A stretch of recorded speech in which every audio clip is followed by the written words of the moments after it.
Ladies and gentlemen, it is showtime and go time.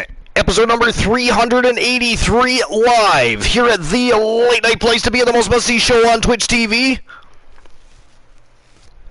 We are the very best in fantasy wrestling excellence, bar none, period.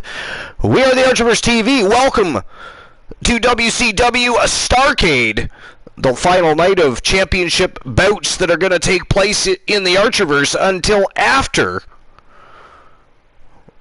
next weekend, which of course brings us to our next big stream preview of 2022, Judgment Day, and that is going to be a hell of a thrill ride. We're going to have three brands all looking to steal the spotlight, upstage each other, walk in with bragging rights, supremacy, and one another's championship gold. You can bet they are each going to be after one another's championship straps.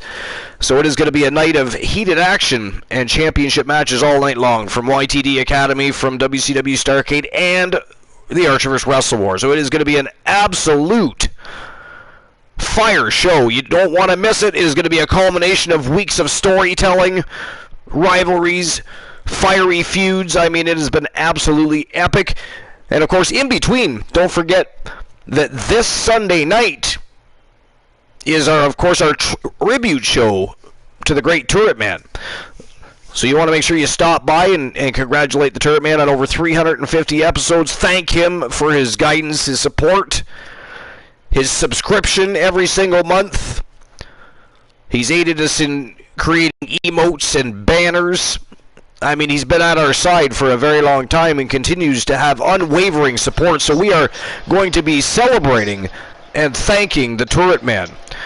But we have a fire show tonight, and again, it is the final night of championship matches until Judgment Day.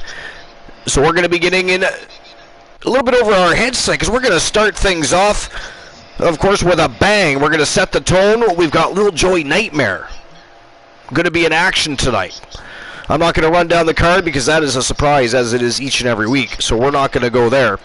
But we also have the dirt sheets to run through tonight. We're going to we already have a huge compilation between the Great Glenola and, of course, One Woozy TV. They've got a bunch of lists for Between the Ropes, so it's going to be a great night of historical facts, informative news, and, of course, we have, again, a fire show, 9 matches, 6 championship matches.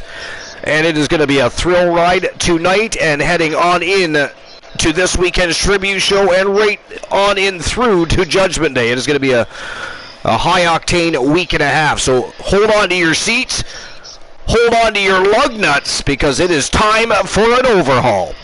But let's welcome to the show episode number 383 from Team One Woozy TV and Team Glenola, the Great Glenola, and Woozy. What are you guys up to tonight? Welcome to the show, guys.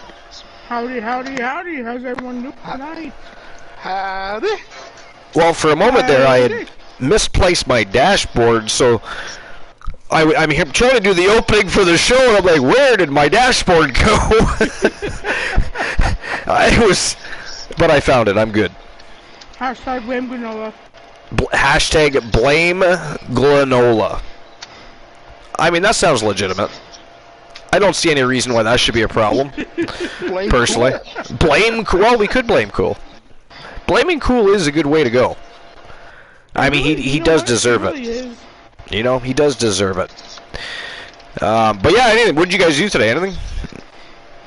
I know Glenola had a stream today. He was hunting shit, shooting people.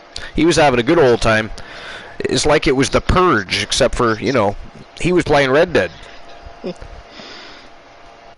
He wasn't, and I just play video games today with Outcast gameplays. Yo, Boss Apollo, bored at work. Well, now you don't have to be bored anymore. Now you're just at work. So, I mean, really, you didn't even have to put, yo, at work bored, because now you're here with the masses. We're about to have a fire show. Yeah, you're not bored anymore. Therefore, that was, you know, that was just meaningless. That was ghastly. Ghastly. It was just, you know, unneeded info. Boss, if I had the string and the roll right now, I would AKO your ass. Glenola redeems World Championship Challenge. Marcus Stevens versus Johnny Braddock. Last man standing. Archerverse World Title. All right, so the earliest we can do that, Glenola, will be Sunday. That's fine by me. I think that would make an awesome main event. For it also show. Yeah, I agree. It also gives Johnny Braddock a shot at his title again as well.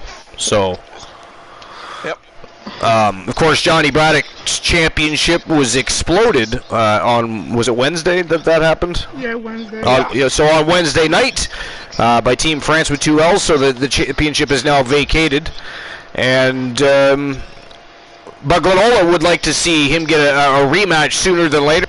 The reason being, Johnny Braddock chased that title for 2 years. It always eluded him. He won television championships, tag team championships. He won other championships before they become defunct, but he never got a chance to hold that Archerverse World Championship. So, and then finally, he was able to do that, just that, and then he went on to win the YTD Academy Submission Championship. So he was on a historic run, not just for Johnny Braddock, but for the Archerverse, and anybody that's been watching since the Archerverse 1.0. We were all excited for Johnny Braddock. We were excited for Team the Turret Man.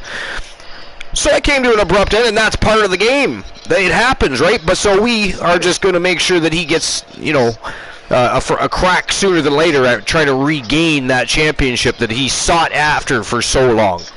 So. Oh yeah. And Marcus Queen Cheyenne has proven himself time and time again as, championship quality.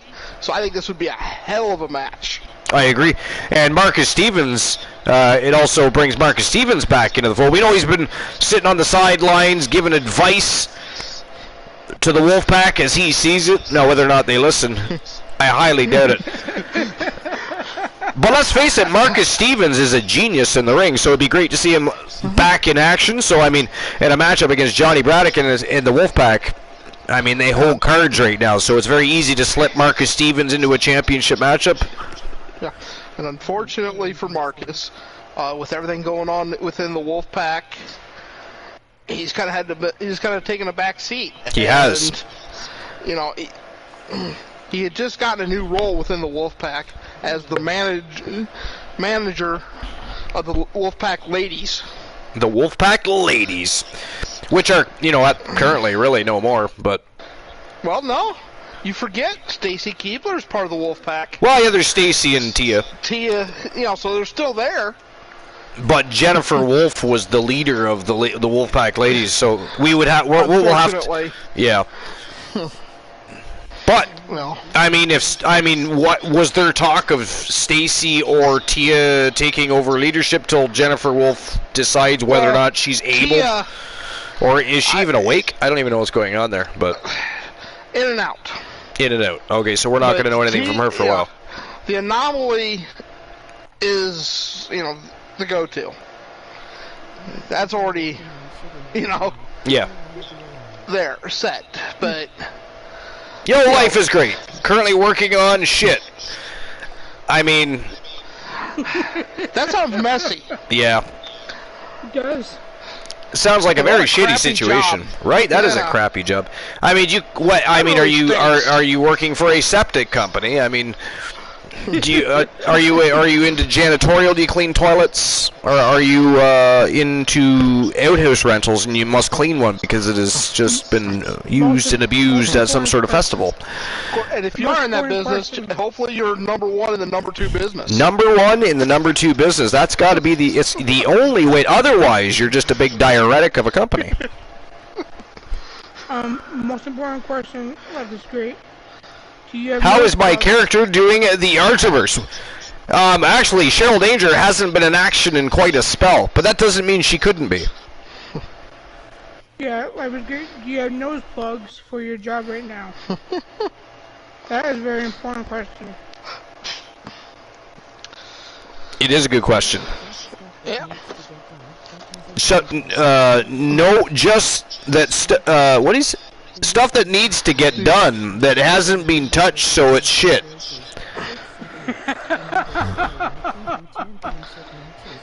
I would hope you won't be touching any kind of shit.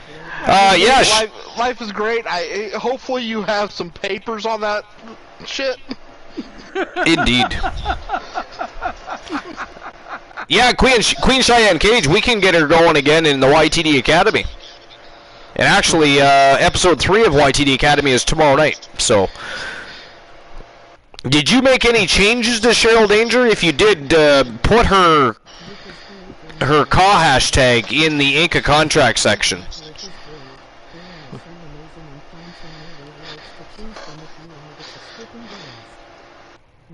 Froggy Mod Legs, hey, how you doing? Yo, Froggy, what's going on?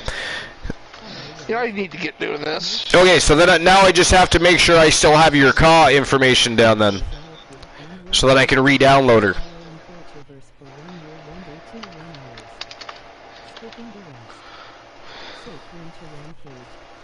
Hey Froggy, how's it going? Froggy Mothlegs in the house. So anyways, sorry, what were we gonna say? I've been part of the Archiverse for over a year now. You have, yes, it is past your anniversary date. Ladies and gentlemen, Woozy is now 1 year old. I am.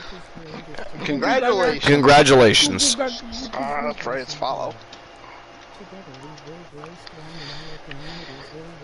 1 year, 5 months, 24 days, 13 hours. So I'm almost a year and a half. Fantastique. Do I count as a follower for myself? Let's find out. Wouldn't it be funny if I did? It would. That is ghastly. Somebody ban the Archiverse, please. How dare they not follow? That is disgusting. Almost 7 months for Queen Cheyenne. Nice, Queen Cheyenne. Just over 7 months for Life is Great. Life. Thank you very much, Life. 7 months, 7 days, 21 hours. I know, right, Froggy?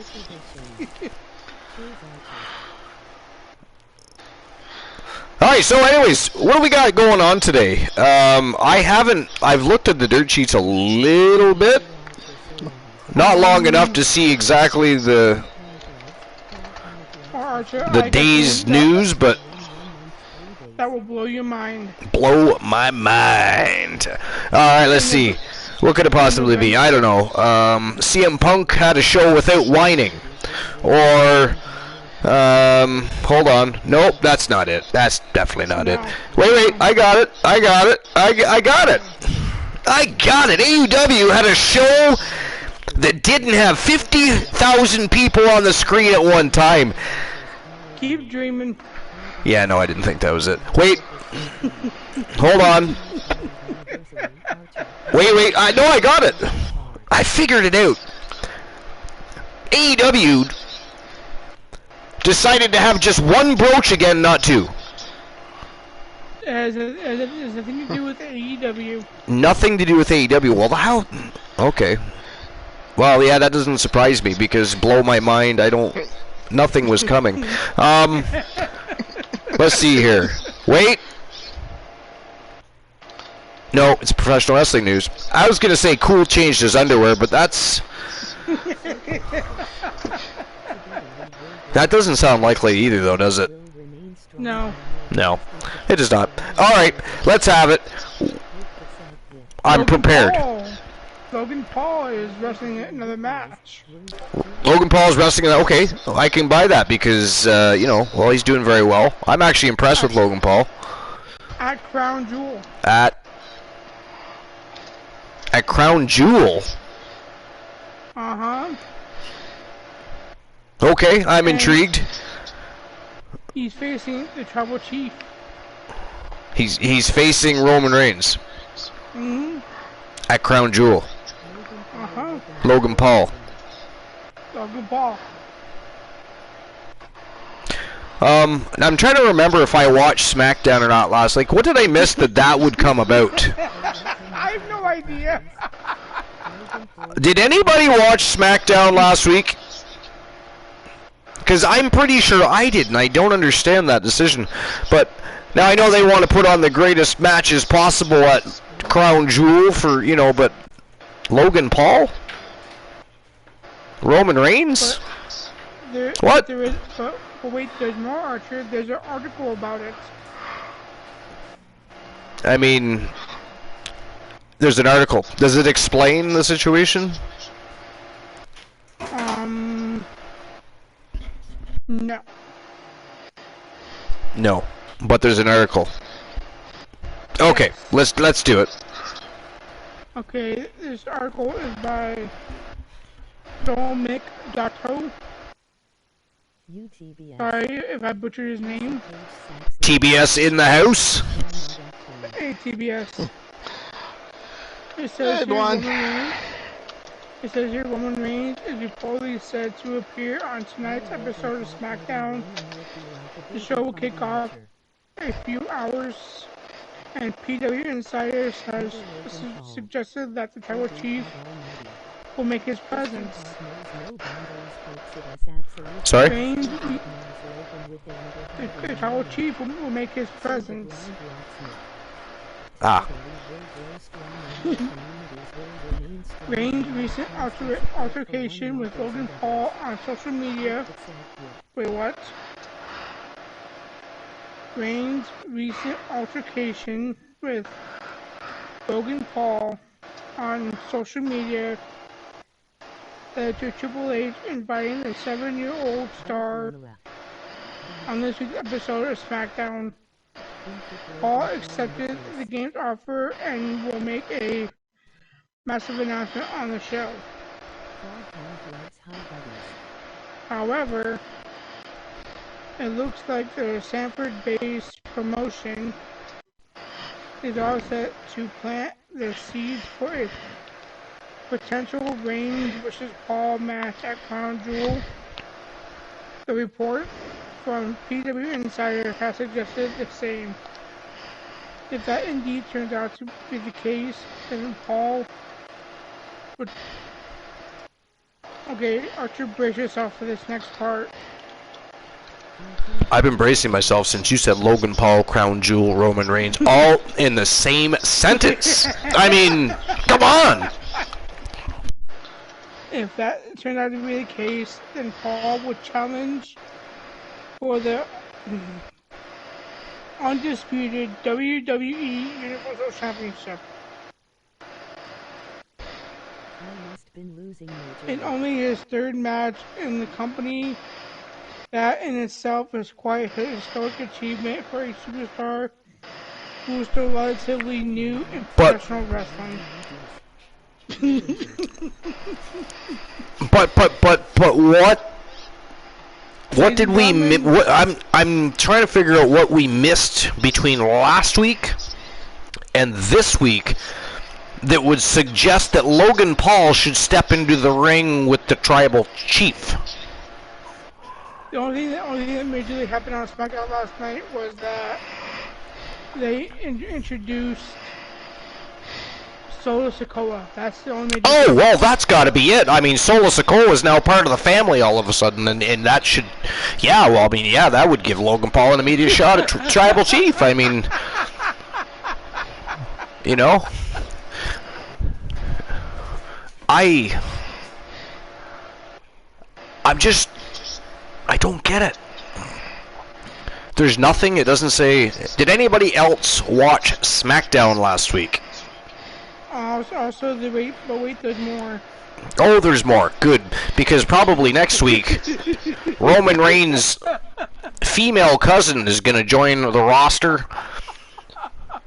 the head of the table, and get an immediate shot at the Women's Championship at Crown Jewel. They're going to announce that next week.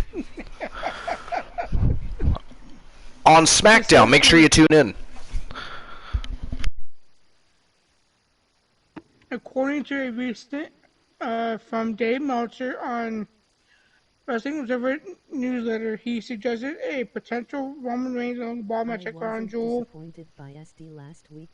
Meltzer noted that Triple H and his creative team is building towards a showdown between the two men. And that will be revealed courtesy of Paul's announcement on SmackDown. Okay, what the fuck? I'm so confused right now. I ended up finding a ton of my old. You're confused just now? I've been confused this whole thing. Okay. I was confused. But, and Woozy, we're changing your name to Ron Popale. Because you kept saying, but wait, there's more. But wait, there's more.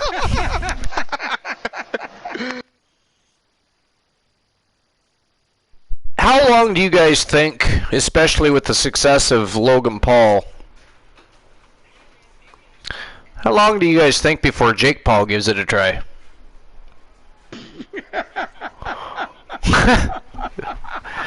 No, honestly. Because if Logan Paul is successful, he has a shot at making way more money than Jake Paul, and he's in an industry that you can actually make a lot of money in. You know what I mean? Uh-huh.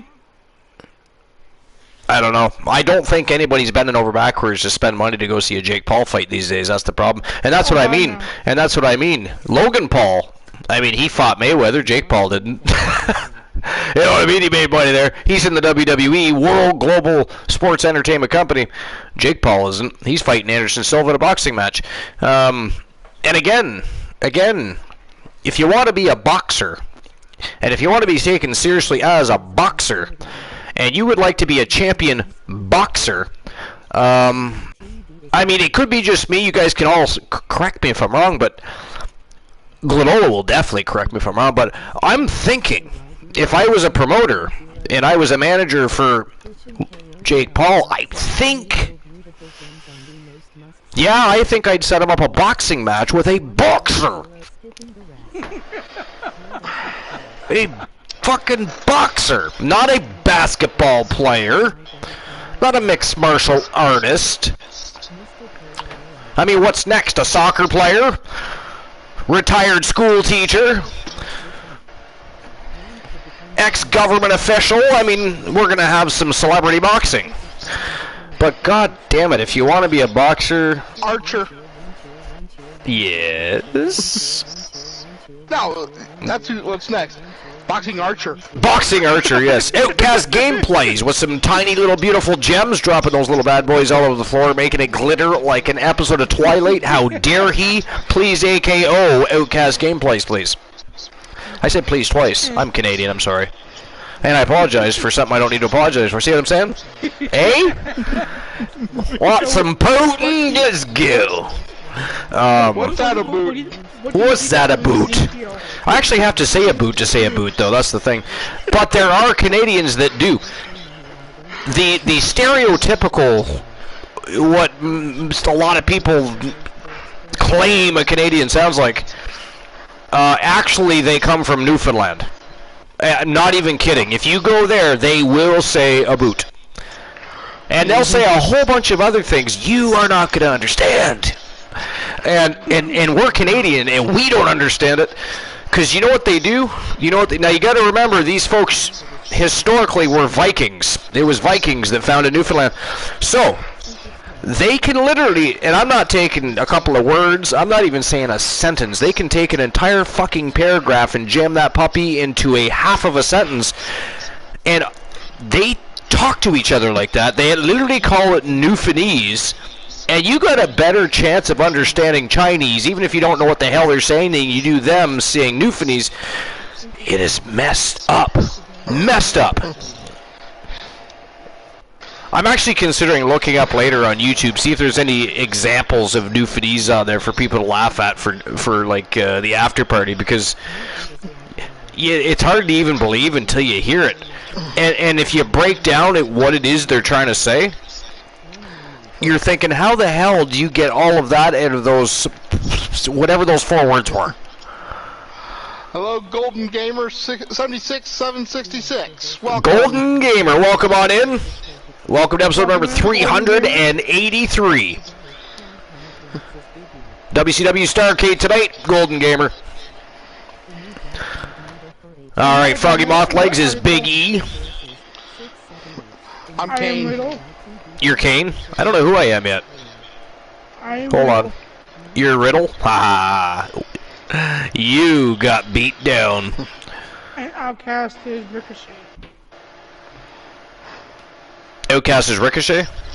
Yes.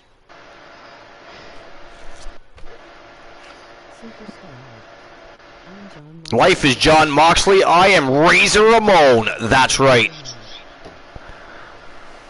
Alright. What's your article? WWE character written off TV. Actually, you know what? There's a whole lot of people here right now ready for a show. I say that we get the show on the go, get the first match of the night, ready to rock and roll. Betting lines, if we are to set up the betting lines, need to be done as well. But I say it is time to get number 383 on the go. What do you think? I'd say let's do it. I say let's do it. Jellio Elio. I'm sorry, what was that name? Jellio Elio. Jellio Elio. That is a fantastic name. And his name is John Cena. I should add that name to the list. Anyways.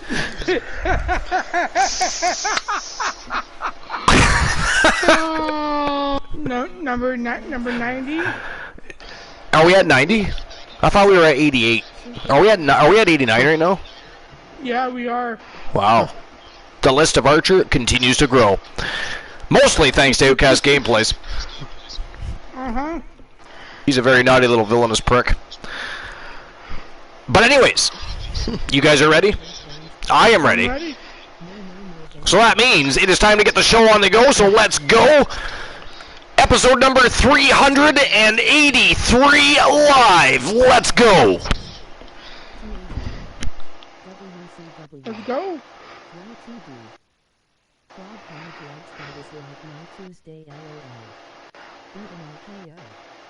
My dumbass says that no less guesses and I spend half the show there.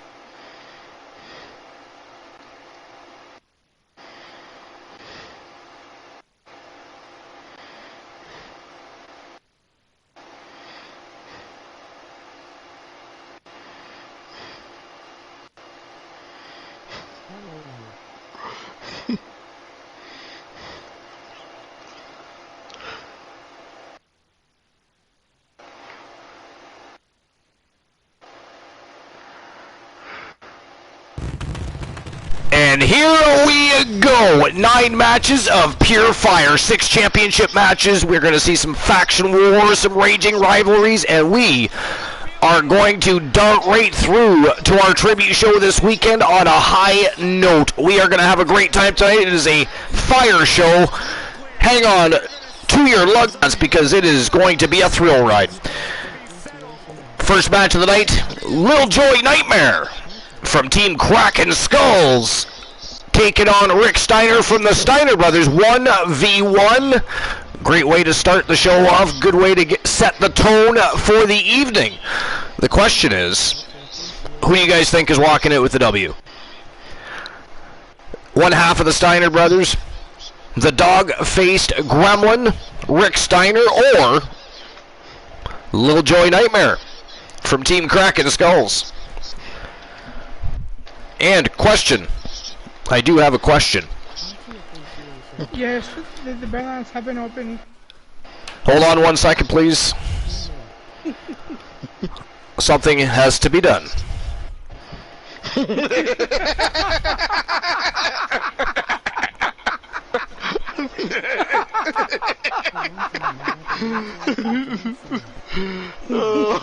Haha, Woozy, you were wrong because Woozy's phone was number 90.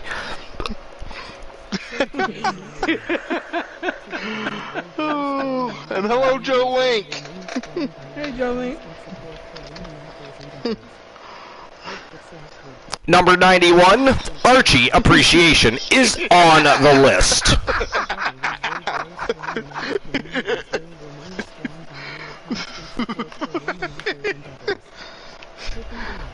I mean, it's not a bad idea. Now, my question, back to my question. betting lines are or are not open at the moment? They are. They are, okay.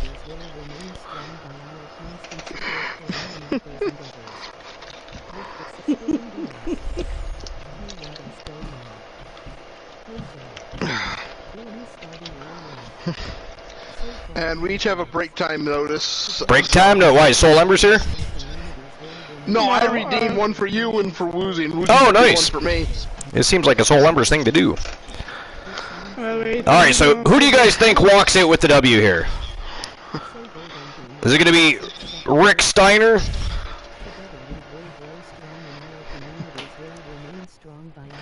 Or Lil Joey Nightmare? Lil Joey. You guys will have 5 minutes to make your bets. As much as I love the dog-faced gremlin in the ring, I gotta go with Little Joey. You're going Lil Joey? Alright. And, of course, as soon as I get the matchup started, which is here in just a moment, Woozy was right in the middle of getting another article started, so we'll get some more info, some deets. Actually, what was your article? Another WWE character written off TV. Nice. Okay. So, betting lines are open. You have a little less than 5 minutes to make your bets. Pick a side, take a stand, make a choice. But who do you think is walking out with the W? The dog-faced gremlin Rick Steiner or Lil Joy Nightmare from Team Kraken Skulls? We're going to find out. Let's get the first match of the night underway. Let's go. And back to you, Woozy. Before we read the article, Archer, what did you think of Ezekiel, Alexa's younger brother? Oh, if we talk about that, you won't get to read your article, so you just go ahead and read that. Okay, so I got to read the article, you can give me your input.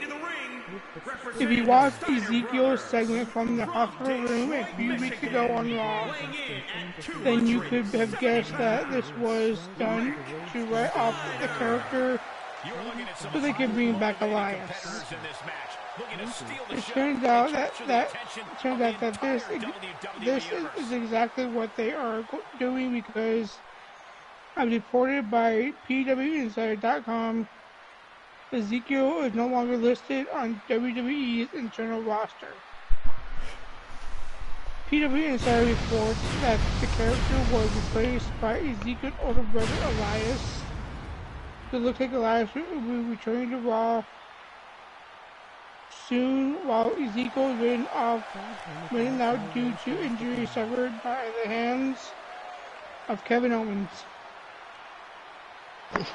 Hello, Brother Kraken. How you doing? Kraken Skulls in the house. Thank you, Kraken. Appreciate another break time. At this point, there is no word on if we will see.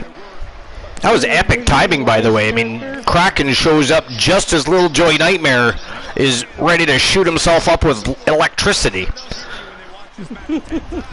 Freakish coincidence, no? Or if we will see some changes. Yeah, Ezekiel is no longer with the company. He's going back to the older brother, Elias.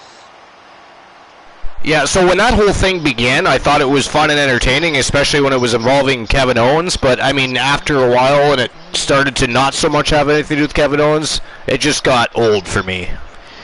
I was done with it at that point. You know? But that said, that dude's super talented. So...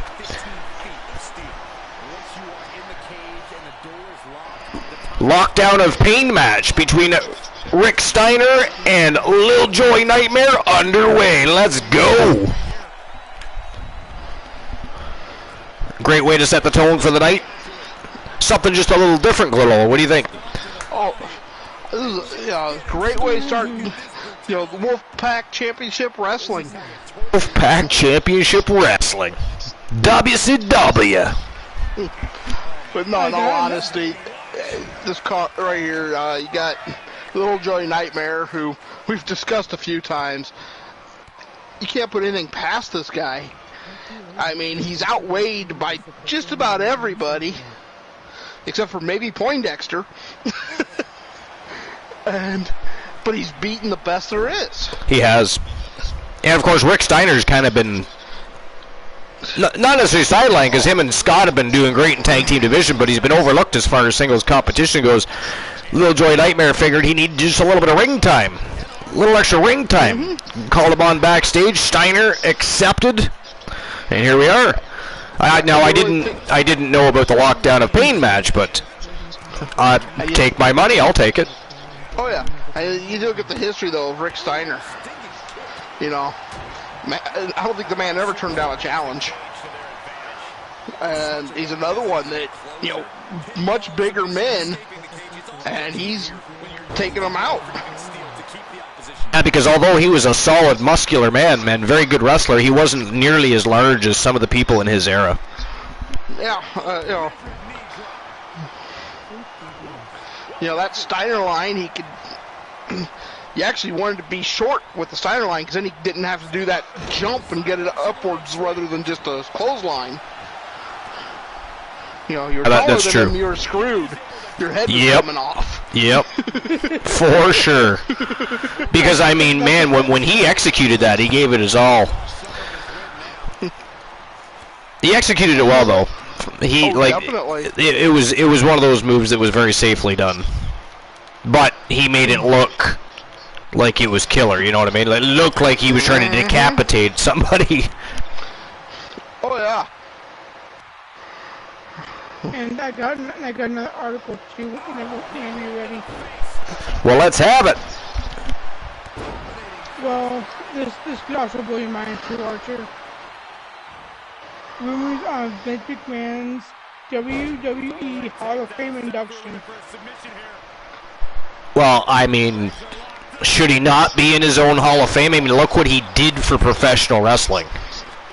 I can't argue with Vince McMahon going into the Hall of Fame.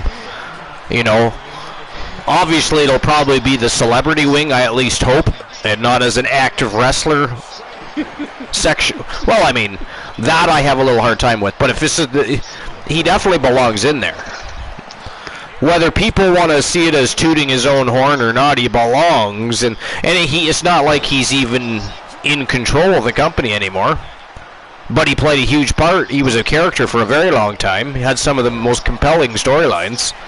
So, hell yeah, I think he belongs in the Hall of Fame. I'm actually going to stick up for Vinnie Mac here, believe it or not.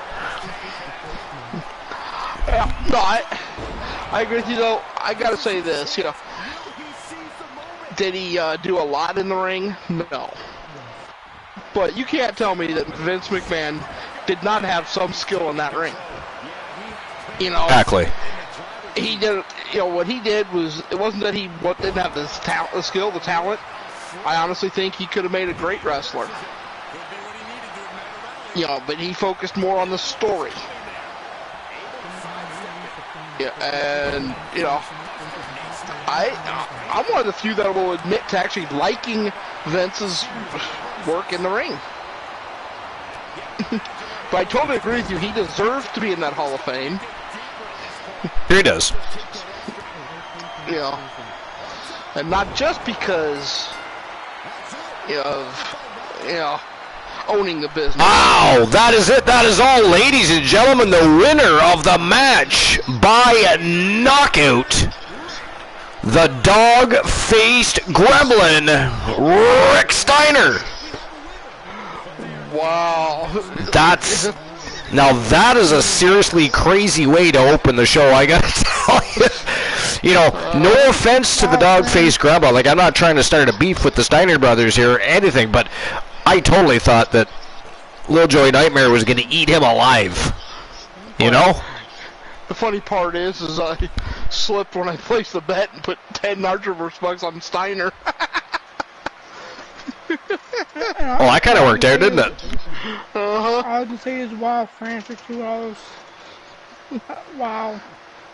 Hey, France with 2 Yo, L's. France with 2 L's. Braddock may earn the title again one day if I allow it. Well, he's got a rematch Sunday.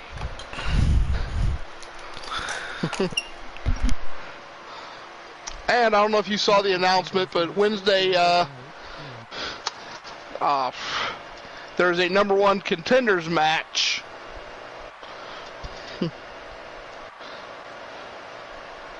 Gonna go ahead and issue the payout for that last bet. Yeah. It's Frank Miller versus Tyler Bronco. Best 2 out of 3 falls for #1 contender.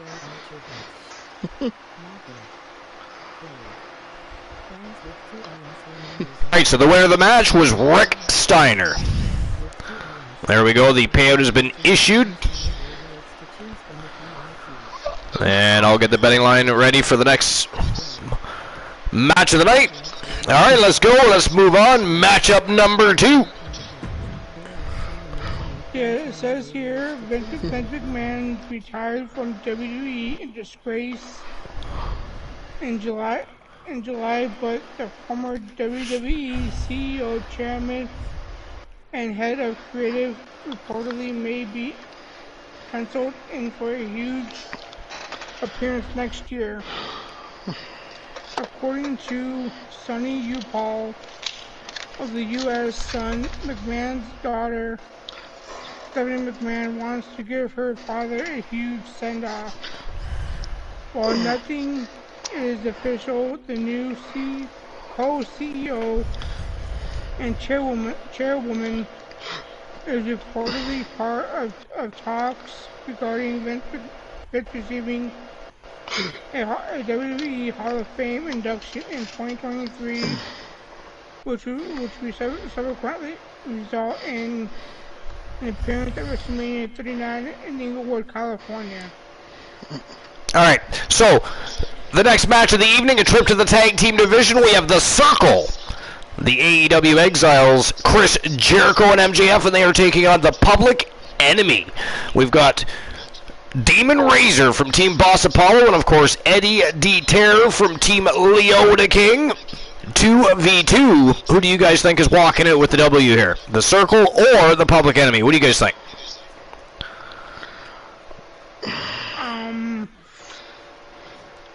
I dislike both teams. You dislike both teams. Well, fair enough. But if you were... You're going Public Enemy? So, Woozy, if you were forced to place a bet, and somebody had a shotgun to your testes, would you go with the Public Enemy or the Circle? Since you put it so vaguely and so brutal. Well, I don't think it was vague, but I would go with the Circle. You're going with the Circle.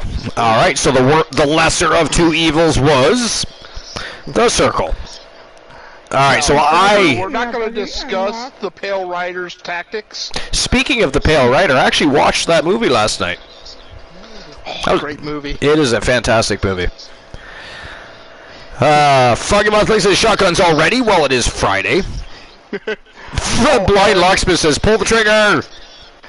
We have a one that is close. Oh, Froggy Mothlegs. I see that. Yes. So Froggy Mothlegs is in the lead for the, I believe that is the YTD Championship match. Isn't it? So. Yeah, I think so. I won the thing. I won the thing the other night. I had a 271. And it was 311. Oh, that's right. You and Joe Link won the other night. That's right too. I forgot about that. Oh, so we got to get new numbers. Well, I should have had at least the new number set was correct, but I should have had new numbers for the channel redemption apparently. But too late now. Somebody's already close to it, so it'll stand, and we'll just have two winners with that number, I guess. My bad. Apologize. All right, so let's get the next match of the night underway. The Circle taking on the Public Enemy. Let's go. Guys, while this match gets started, while you guys continue your article, I'm just going to run to the facilities for a memento. I shall be right back, sirs. Alright. Global, keep your eye on Woozy. He's seeming a little villainous tonight. I have no idea what we're talking about. From stirring the pot with articles concerning Ezekiel and other such matters. At this point, sir, the great Glenola, he cannot be trusted.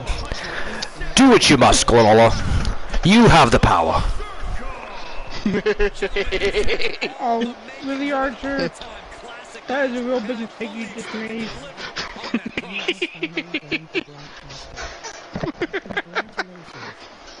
You have no idea what he just did. Does he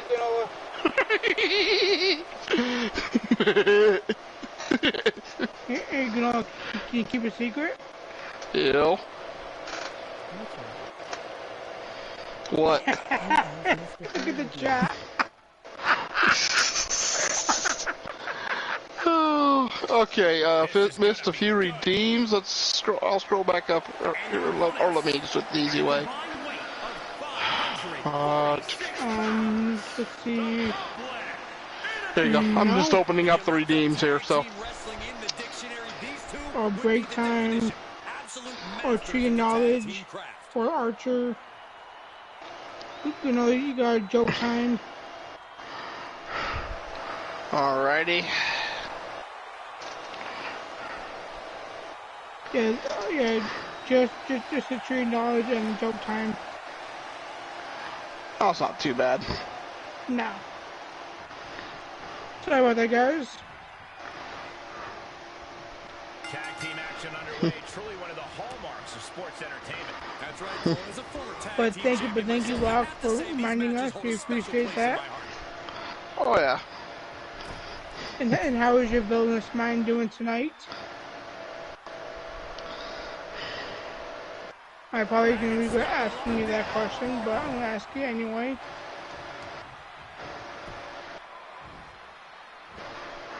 making that shoulder a priority. Left hook in the mush. Acquiring minds must know the answer, Rock. Don't keep us waiting. I'll KO your ass. Rapid shots right to the gut. What a shot. And you know I will. But I do that, you might get untimed out. If I time you out.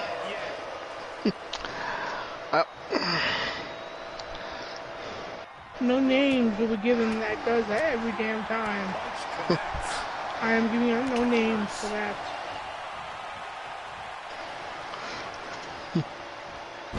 Suplex through. Not done yet. Oh, but yeah. Have returned, and I immediately have a question, because I noticed because I had the dashboard with me.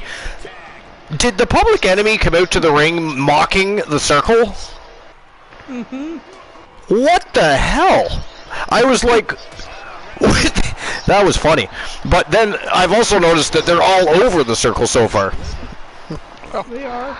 Now, crazy. Joke time. Joke time redemption? On me. Okay. And I have a woozy.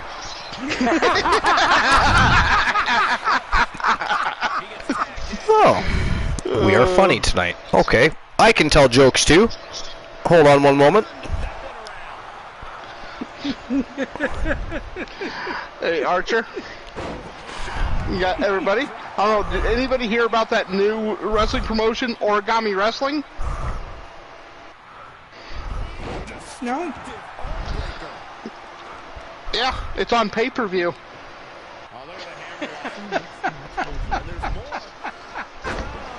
There you go, Woozy. I told you a joke. Yeah, I told you a joke. Do you like my joke? Do you like my joke? Do you like my joke, Woozy? Is it funny? Just don't say shit, fuck a bitch. I'm not. You know what? I'm not saying either of those things. How dare you? Get out of our match. Glolo and I would like some privacy on the broadcast. Thank you. You know, Archer, Public Enemy's really opening something up on the circle. I know. I've been noticing. Like I said, I had the dashboard with me. That's why I thought it was hilarious that they came out mocking the circle. And since then, they've been all over them. MJF's doing a little bit better than Jericho was, but not much. Yeah. But yeah, they opened some kind of a can. I'm not sure what it's called though.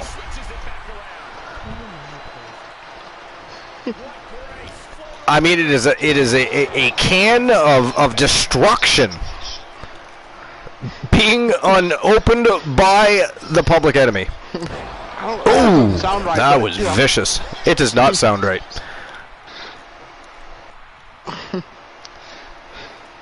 They're opening a can of Paddle Bum.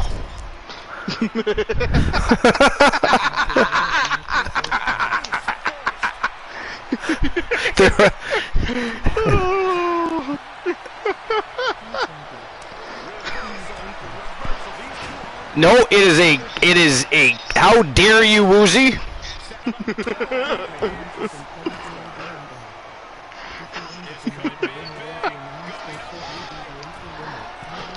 TBS says Paddle Bum. It is a can of Paddle Bum. At least for the next probably 3.5 minutes. Isn't it? Is it a 5? What? I forget. What is swear jar? 5 minutes? I think it's 5. I think it's 5.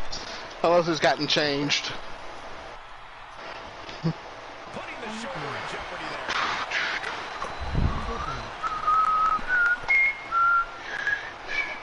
Yep. 5 minutes. 5 minutes. So about 3.5 minutes of Paddle Bum. Oh! Nasty jumping fist drop right to the forehead of MJF. Who, by the way, looks like he's bleeding. I can't tell if it's his forehead. Yeah, it's his forehead. Okay. Leaking right down into that right eye, though.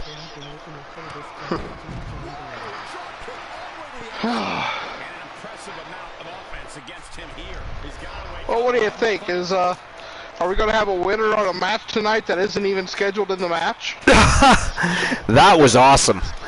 Yeah, Ward became the first superstar in history to win a match he was not a part of. I mean, the man came out to beat people up and somehow gets awarded with a win. You know? Does he get sent to the back and removed from the ring by the referee? No. The referee, so scared that Ward is even out there to begin with, he just gave him the award of the match. That's, Froggy says, ref just let him have it. War absolutely kicked bum.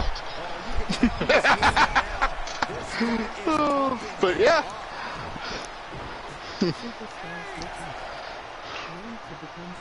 Yeah, they that was one of those blinking you miss it moments. It was crazy. And we have no idea where Hulk Hogan is in this moment.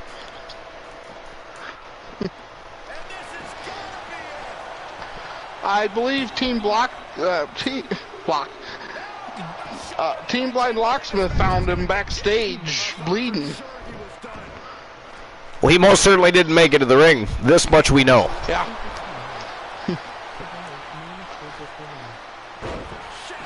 Mama Tables is the Rock today. Mama Tables is the people's champion.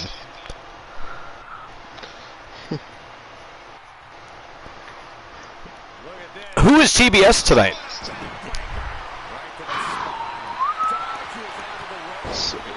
Please tell me Io Shirai or something.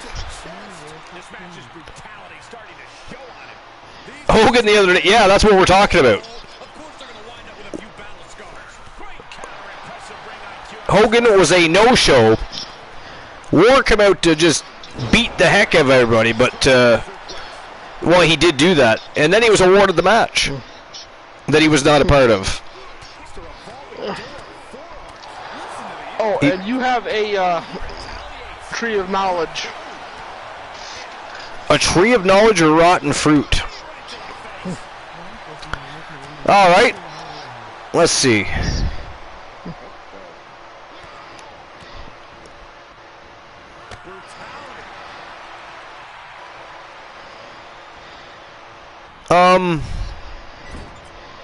Yeah, I don't have anything right now. I'll have to think about that for a bit.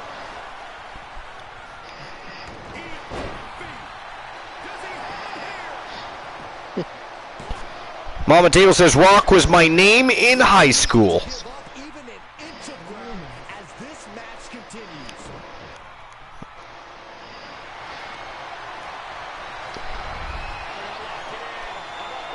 Demon Rage with a crossface locked in on Jericho here.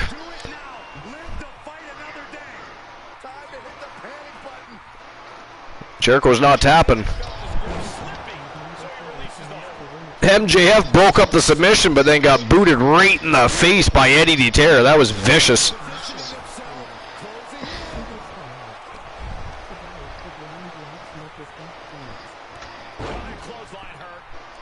Nice short arm clothesline by Demon Razor. Ooh, snap suplex to MJF on the outside.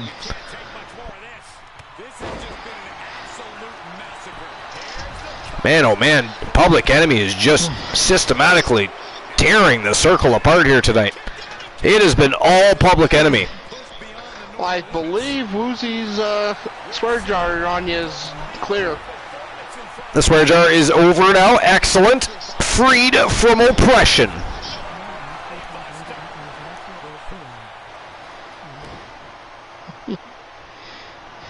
And another swear jar from Glenola.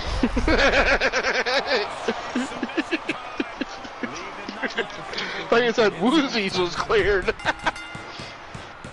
And there it is. Demon Razor taps out Chris Jericho right in front of MJF, who just sat there and did nothing, by the way. Did nothing.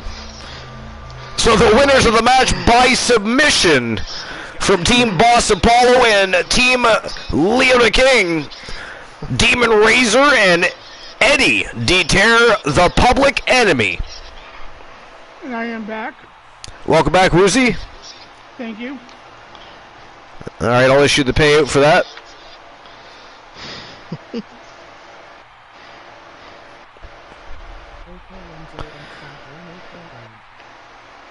Not really too much of a surprise. The Public Enemy was able to pull off the victory tonight. They've been on a tear lately, especially over in the YTD Academy.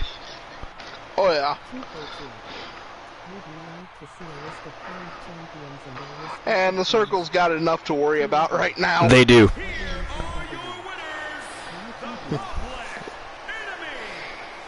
Big victory by the Public Enemy. Congratulations to Team Boss Apollo and Team Leo the King. Big victory heading into Judgment Day, which is less than 2 weeks away. All right, on to the third match of the evening. And the next match of the night, another trip to the tag team division. We've got the Young Bucks, Nick and Matt Jackson, taking on the Hardcore Icon Tables and the Wolfman, Alan Severn, the Wolfpack in action. Who do you guys think is taking the W here? Is it going to be the Young Bucks or is it going to be the Wolfpack? Will the Wolfpack have themselves some venison steak? Or will the Young Bucks get the hooves up into the face of those dogs and stomp them out? What do you guys think? I'm going with the Wolfpack, but that, yeah. I mean, I would hope so. Just saying, you know. I'm going with the Young Bucks. Woozy going with the Young Bucks. Alright, so who's walking out with the W, guys? The Young Bucks or the Wolfpack?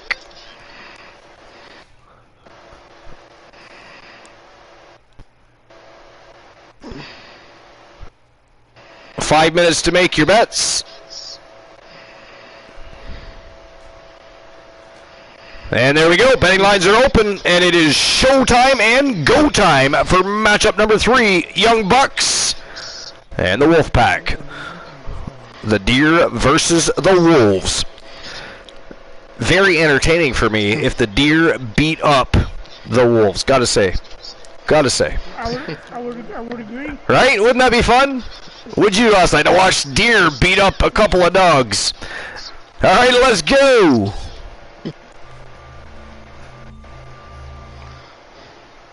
I only see anything else more on the dirt sheet. You don't see anything else on the dirt sheets? No. Yeah, neither did I. I was just having a look, actually. There's not a whole... I mean, there was a couple of other things, but nothing all that noteworthy, I don't think. So, I mean, if you want to start one of your lists, feel free. Alright, so... Or which one of you guys want to go first. Arm wrestle, if you will. You know, want to go first? Let me go first. Oh, you go ahead. Alright, so my first list of the night is going to be 5 WWE Tag Team Vince McMahon actually loved, and 5 he didn't love. So it was 5 Teams that Vince teams, liked. okay. There's tag teams that Vince loved, and 5 he hated. Okay. Let's do it. Number 10 is he loved, and it's the Usos. Yeah. It says here, yeah, like how can you not love the Usos? To be fair. It says here the Usos are homegrown talents of WWE, and they are from the famous Anoa'i family, which has produced many big names. Hello, Golden Gamer. How's it going? Woozy Poozy. Says Golden Gamer, Glenola.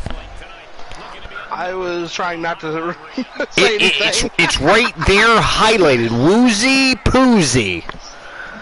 I want to know more about Woozy Poozy. I will explain after I read this article. That was ghastly loud. That was.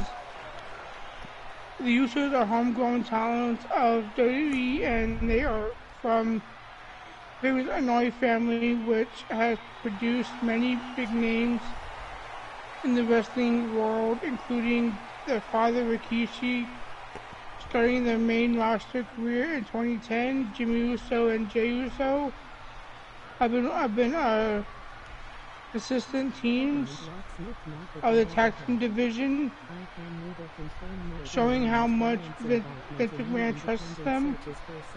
They continue to thrive now more than ever as the bloodline with the Reigns.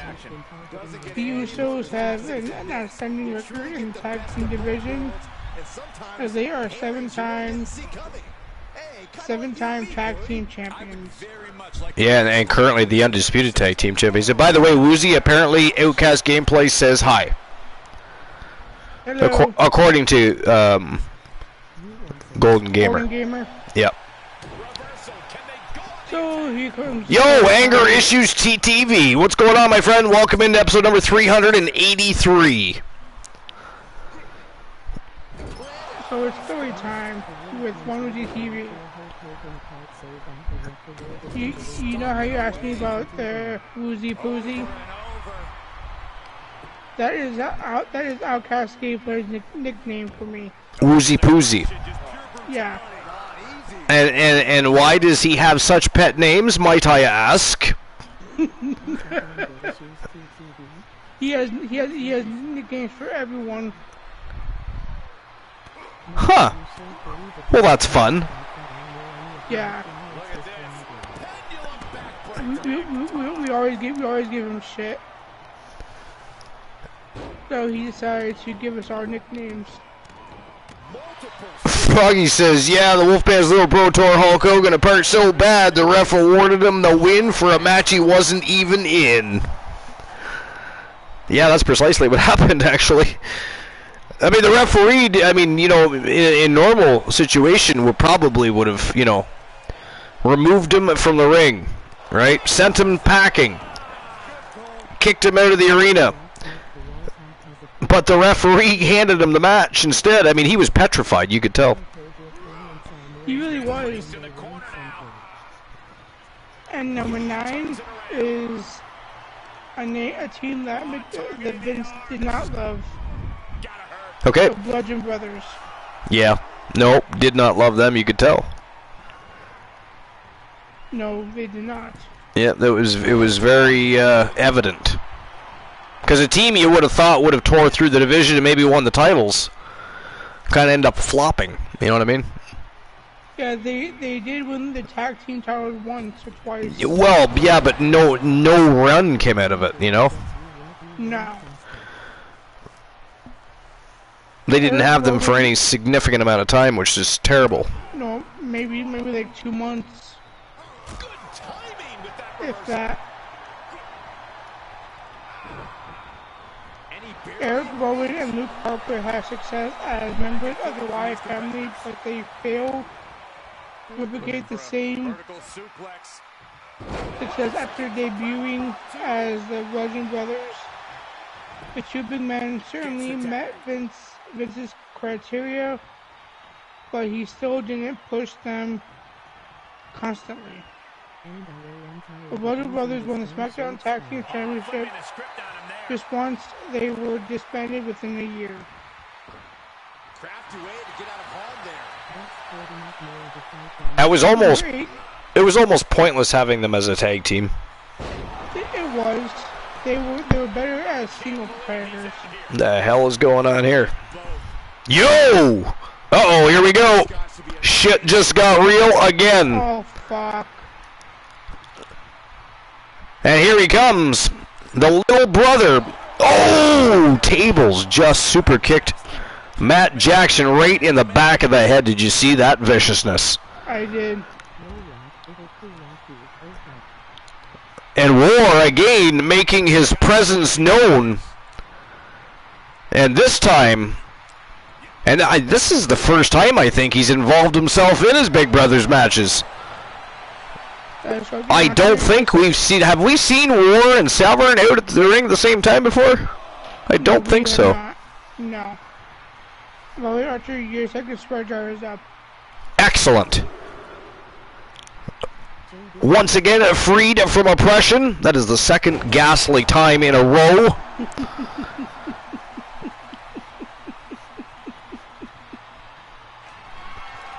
So number 8 was Love. The Brothers of Destruction. Well, I think everybody loves the Brothers of Destruction. I mean, Exactly. yeah, Like how can you not love them? exactly. Oh, hey, blind. It was pretty obvious it wasn't either. Pretty obvious it wasn't either one of them. He's much bigger.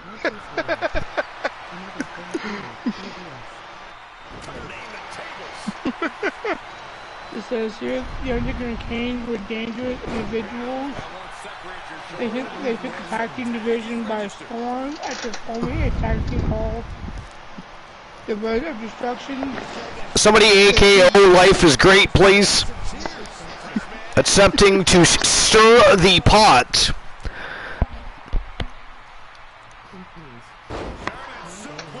I'll be honest, Life is Great. I missed it. I didn't catch him saying shit. Otherwise, Yeah, Life, there's no proof. How dare you? Joe Link AKO Life is Great, please. Thank you. I mean, they did just say, why am I being ignored? Well, that is, a form of attention. that's true. Blind. That is true, TBS.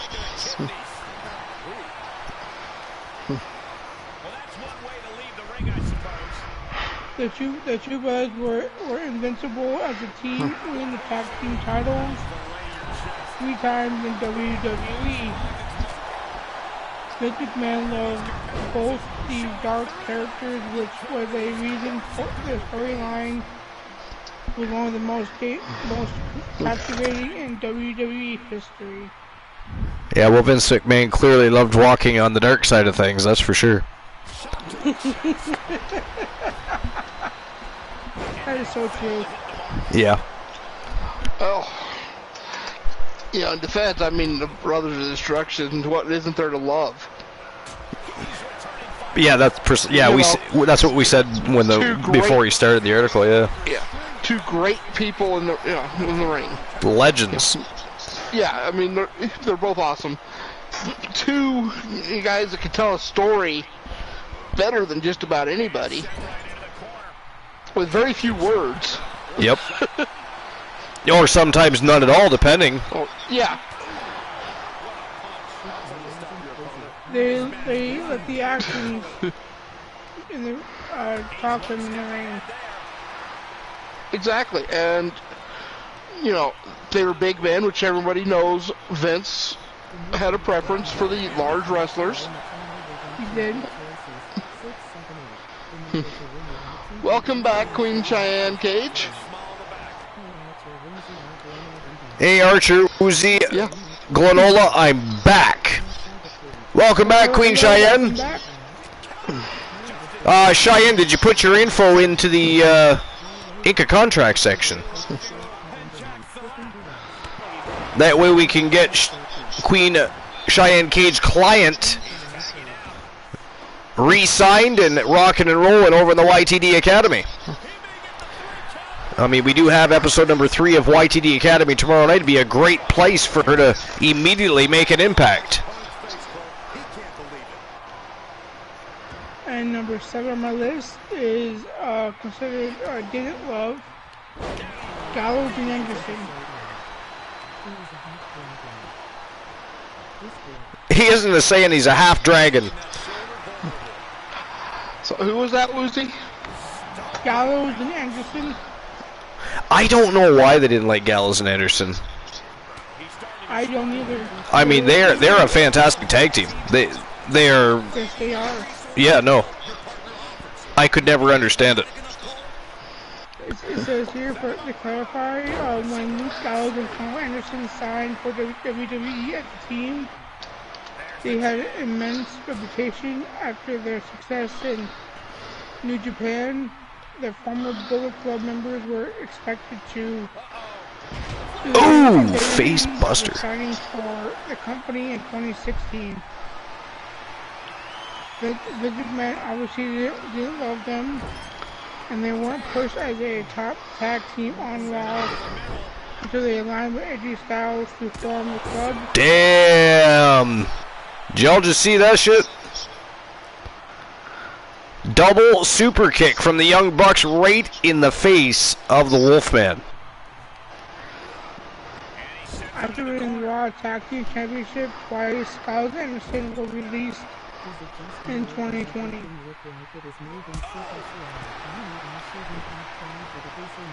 Number 6, they were loved, the Mega Powers.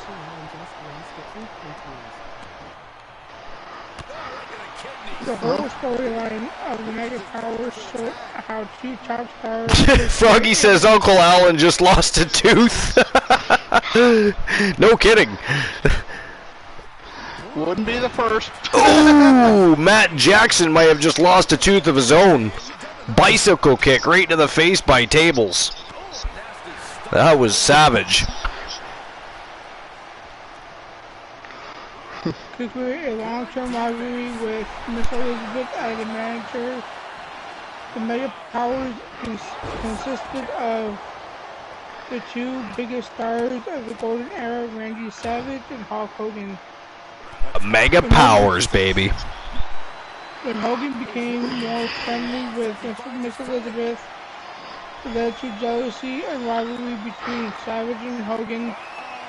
The Mega Powers exploded, leading to a huge rematch at WrestleMania 5, where Hogan had beat Savage to win the WWE Championship. A young Lizard McMahon loved the Mega Powers, and the storyline showed he was a creative genius. Oh, there's another one that's what wasn't there to love. You know? To the biggest stars of the era on a tag team. Yeah. I mean, Guys that they're just having their name anywhere on a card could guarantee a sold-out crowd. exactly. Much less now they're a tag team and you're guaranteed to see them on that card. Number 5, didn't love the Revival. And again, for no reason. I mean, another one of the best tag teams, still one of the best tag teams in wrestling. It says here AEW's FTR was known as the Revival In WWE, they were such talents who were buried on the main roster. After a stupendous run at NXT, they were the most successful tag team on the Yellow brand, winning the NXT tag titles twice. After the main roster call-ups, they didn't have a steady push, although they won the tag team titles 3 times. Vince McMahon wasn't a big fan of the duo and even wanted to get a new gimmick with Dash Wilder and Scott Dawson refused. They left the company once the contract expired. Nick Jackson just took an outsider's edge from the Wolfman. But look at this, Matt Jackson taking out Severn and Tables at the same time here. Number 4, Love DX. Triple H and Shawn Michaels. And China. No, it was just DX. It was just. And Ravishing Recruit.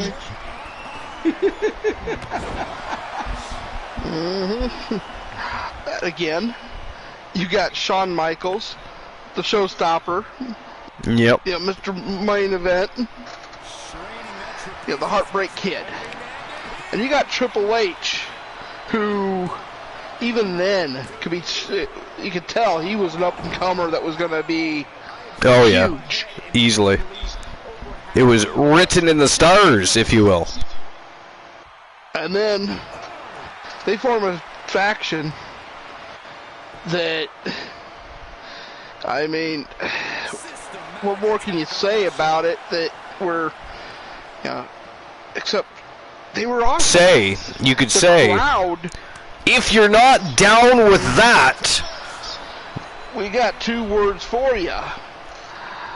And you think about the crowds the way the crowd responded to DX.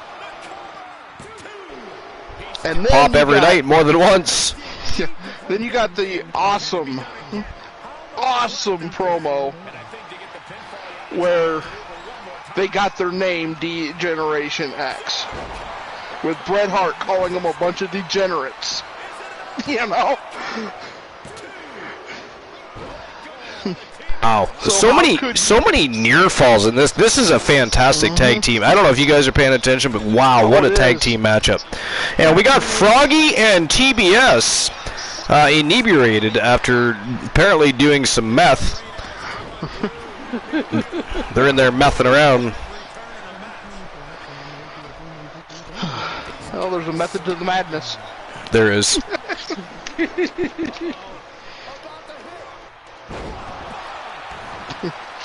For them, it's hallucination, apparently. Okay. It says here, while DX was a big stable that consisted of many members, Shawn Michaels and Triple H were the original DX members. As a tag team, the duo had a great run, especially after the DX reunion in the Ruthless Aggression era. HBK was Vince McMahon's golden boy. Wow, Severn grabs the bottom rope. Look at that. The veteran experience of the Wolfman Alan Severn right there. For a long time, while Triple H was also close to Vince in real life, as his son-in-law, Vince always loved them as a team, and they were one of the most popular tag teams in WWE history. Definitely. I mean, I think that goes without saying, but It is. I guess for anybody that's new and might not know who D-Generation X is, for some strange reason, but That would be ghastly.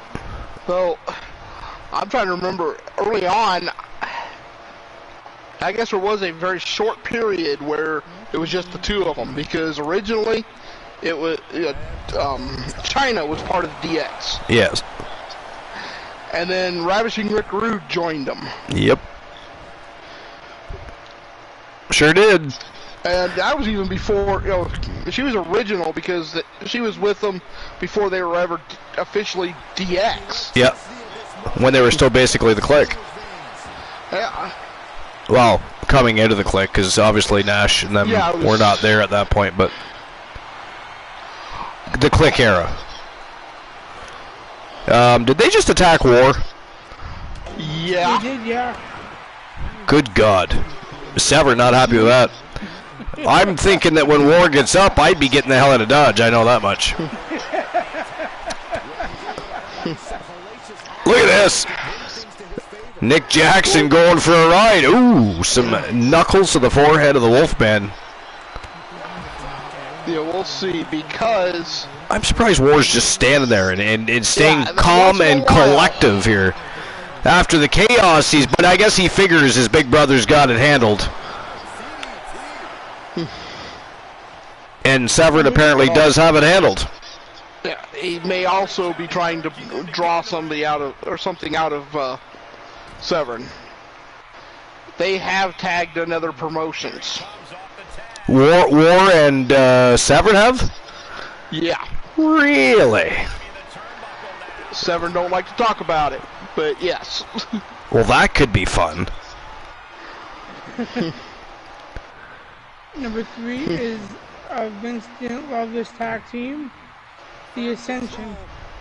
See, the crappy thing is I actually did like The Ascension. I wasn't a big fan of them. Were you not? No. I liked the original version of The Ascension in NXT. I didn't like what they did on the main roster. Oh, there's that leg drop. Double leg. Or stomp, I should say. Yeah, the double foot stomp. And yeah, the only thing I know with the Ascension is what I've seen on games. Oh, look at that! Tables is bleeding all over the place. It says here the Ascension were a dominant tag team in NXT. They enjoyed an impressive title reign of 304 days, defeating all tag teams of the developmental brands. It looked like they could be great assets for the tag team division of their main roster, but unfortunately it didn't happen. Holy shit, look at that. I'm always impressed by the striking ability of Tables. Like the pinpoint accuracy of those elbows that he delivers is insane. And look at this, the Wolfpack taking turns beating on Nick Jackson here. He is in a whole lot of trouble here. Nick is in a very bad way here. He needs to tag out, get Matt Jackson back in there, but oh, Jesus Christ, Tables just about took his head off with that big boot. Good God. The Ascension had a disappointing run on the main roster, implying Vince McMahon wasn't a fan of the former NXT Tag Team Champions, and left, in fact, they were treated like enhancement talents in their final years in WWE. Number 2 is a team that is loved, The New Day. The New Day. And of course Vince would love them. It says here there is no denying that the New Day is the greatest tag team in the modern era. After the formation of the New Day in 2014, they have been constantly featured in the tag team division. The New Day won the tag team titles a record 11 times, won the Raw tag team titles 4 times, and the SmackDown titles 7 times. All the New Day members share a close relationship with Vince McMahon, the boss, who electively participated in the storyline of Kobe Mania.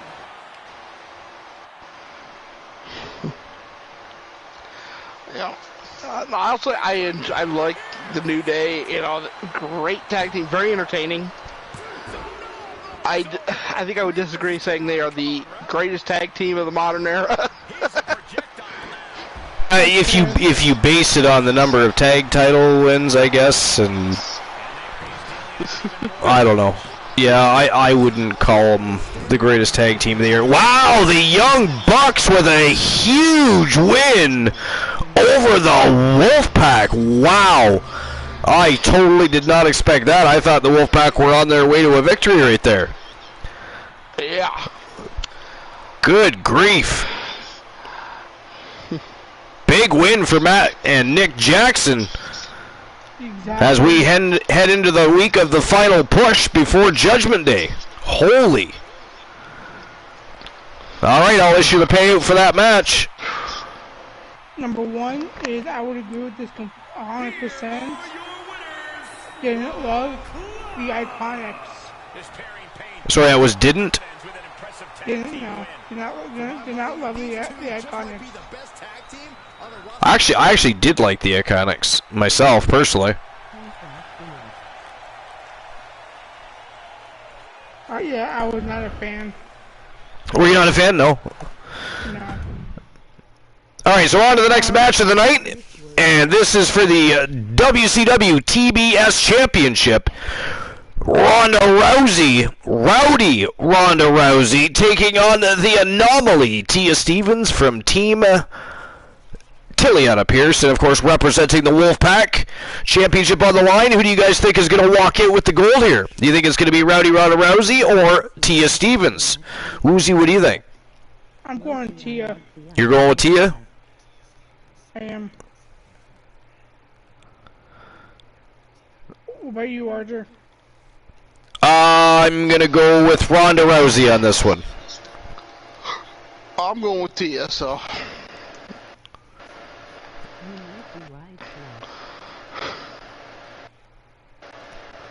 It says here that the biggest moment of the Iconics in WWE was certainly at WrestleMania 35, where Peyton Royce and Billie Kay won the Women's Tag Team Championships. Despite winning the gold, they had a terrible run of a few months because they had barely defended the titles. Their poor booking suggested that Vince McMahon was a big fan of the Aussie women. After splitting them, the fans were expecting either of them to get a singles push, but it didn't happen. Eventually, WWE released the Iconics. And to be clear, I believe this matchup is a tables mayhem match, which means it is best 2 out of 3 falls that you've got to put your opponent through a table. TBI, you're having a great night tonight on the betting. Says he's 3 out of 3. 3 out of 3. That's crazy. TBS on a roll. How dare everybody else allow him to win so many times? TBS does not need additional Archerverse bucks. You guys all need to do better than that. I would agree. And Archer, I'll be taking my break right now. Fantastic, Queen. We're going to make sure that Cheryl Danger is in action tomorrow night on YTD Academy. Oh, yeah. The return. Yeah, enjoy your break, Woozy. The return of Cheryl Danger.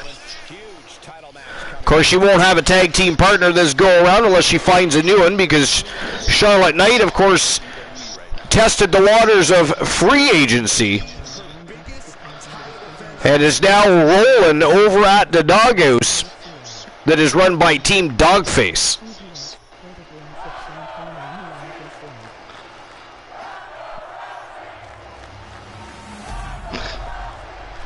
Here we go, WCW TBS Championship on the line. Let's go. Ronda Rousey, Tia Stevens, Tables Mayhem.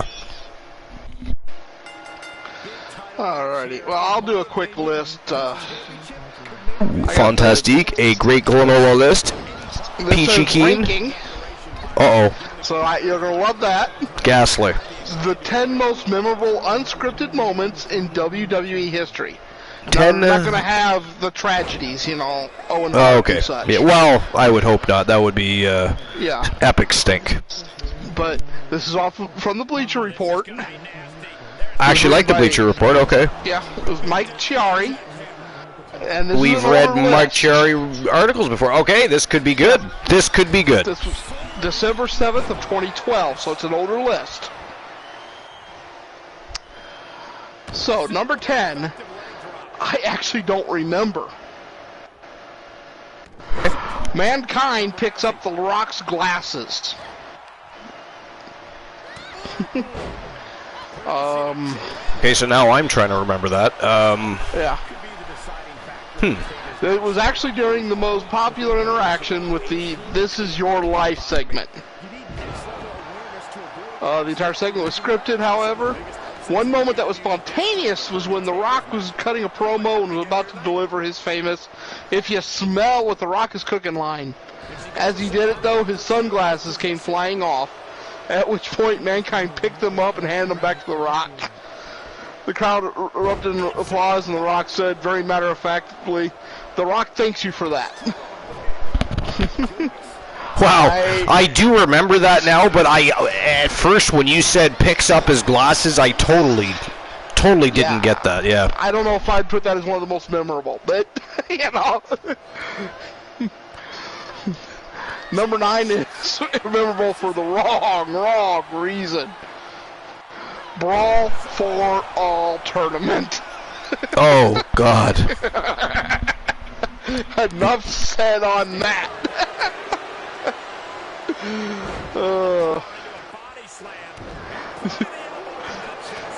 You know, number 8 actually was a bad moment too, really. CM Punk's pipe bomb. Was it memorable? Yes. I mean, it was. You know, but you know. And to be honest, I can understand kind of why they'd put Mankind picks up The Rock's glasses on there, because he thanked Mankind for picking up the glasses. True. And at That the time, line was halfway memorable. yeah, well, because at the time, who would Rock ever thank for anything? True. You know what I mean? In 2012, yeah, I guess I could still see them saying that was a memorable moment. Now, I agree with you, not so much. Yeah. But yeah, the pipe bomb, as far as I'm concerned, was just CM Punk being a whiny little bitch. I mean, I'm not going to sit here and tell you I didn't enjoy the episode and find it amusing, what Punk was saying. Was I as much in awe as everybody else, and did I think it was the best moment in wrestling history like a lot of people? No. I saw better promos. It's not like we haven't seen better promos. Yeah. You know. So, number 7. Actually, 7. I agree it should be on this list. I'm not sure if this is the best spot for it. Kurt Angle and Shane McMahon can't break the glass. Oh, you know what's awesome about that is because that's a moment you and I are very fond of. And we have had, I think this is the 4th or 5th list in the past couple of months where they've actually brought that match up. And before that, the funny thing is, before that, when we would do this, we never saw mention of that. Mm-hmm. And now all of a sudden we're finding articles that are rehashing the incident, so that's awesome. Yeah, and, you know, it was amazing, and it was actually a error done for the right reasons. Agreed, yeah. The guy that put the paint up used the wrong one because he didn't want the glass breaking from the pyro. He's worried about the panel you're right. breaking because of the pyro. So they reinforced it. You know, they were supposed that later in the show. Yeah. They were supposed to replace it with something that was less durable, and instead he increased the durability of said plexiglass so that it didn't, exactly that, it didn't somehow accidentally break from the burst of the fireworks that were the pyrotechnics that were going to go off. But they didn't know that, so when Kurt Angle, when he was trying to put Shane McMahon through the glass, he fucking bounced off it, and I remember thinking, oh, good God, that must have hurt. Oh, yeah. But I gotta tell you, it was damn well funny. It was damn well funny. I'll tell you, it was an awesome moment. You know? Well, that is a true memorable moment. And then it was awesome. And then they kept trying to put each other through that. I mean, they were savages. Savages. It showed something where saying, you know, Shane McMahon isn't just some weak, you know, rich boy.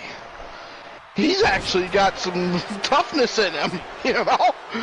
Like, well, I never knocked Shane McMahon for wrestling. If my dad owned a wrestling company, I would too. It's not like he didn't know how. It's not like he didn't put the time and effort in to be a better wrestler. You know, later on when he left and got lazy and wanted to pursue other things, I think he should have stayed out of the ring at that point. But he came back and had several matches on and off.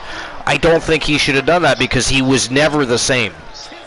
He was never the same once he left and came back. No, but at least he's not a David Flair, and rest in peace. But I couldn't believe. Not the one that passed. Oh yeah, that's right. It was Reed. His brother. It was Reed. Yeah, that's right. My mistake. I mentioned that because I actually thought like you that it was David, and then I saw something here the other day saying it was Reed. I'm like, who? I thought it was David too.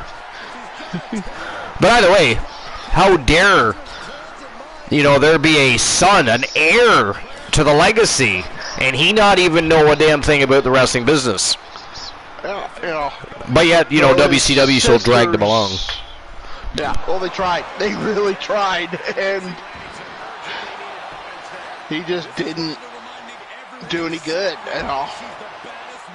And thank God Charlotte Flair came along, and maybe we're lucky and Charlotte Flair has a child that will get into the business as well, right? Mm-hmm. Carry on those family genes, if you will. I mean, to my knowledge, she kept her own name after marriage, so. Yeah, actually, though, I think I saw something. Let me look this up. She's not married yet. They're just engaged, but I believe she's keeping her name. I think I saw something about Ric Flair having a grandchild that got into the business.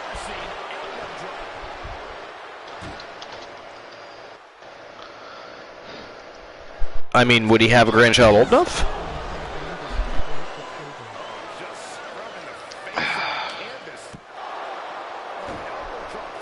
Oh, yeah. But let's see. Goes under the ropes to get back inside.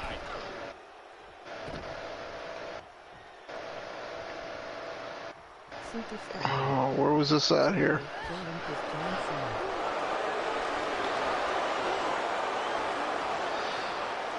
Oh, I gotta tell you, Ronda Rousey and Tia Stevens putting on an absolute clinic in this Tables Mayhem match. This is fantastic. Oh, it is.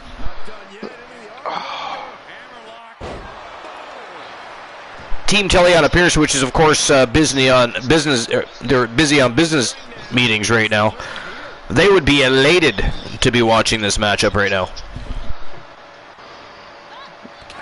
And now there's an opening.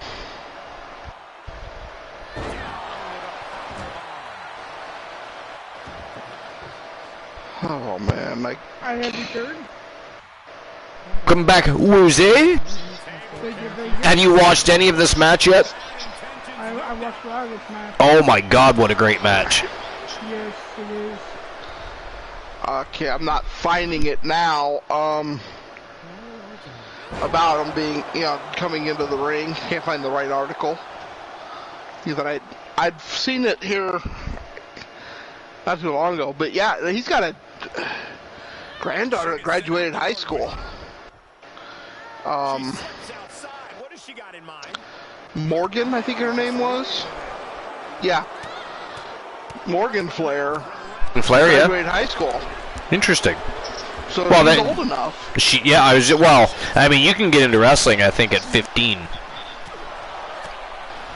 Yeah. I don't know about being signed to a company at 15, but Yeah, no, I don't know, but I just thought I'd seen something about his granddaughter getting into wrestling, but I could be wrong.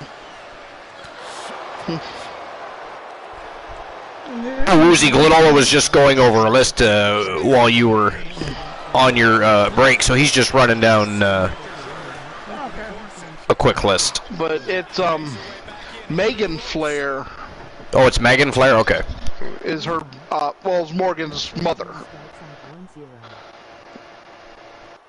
She's taking this out. So, This one cannot be lost by count out.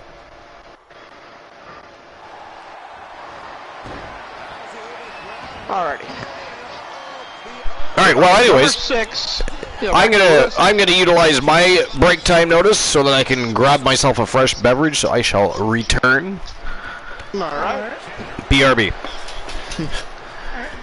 Number 6. And is that me, Ben Ray Boomer? Don't you guys think about doing that? Sorry, they're gonna I make sure they didn't think about banning anyone.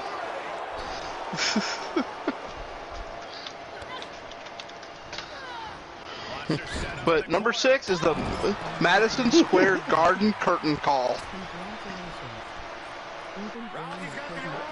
Actually, I should wait until Archer gets back for this because he'll love to discuss this one.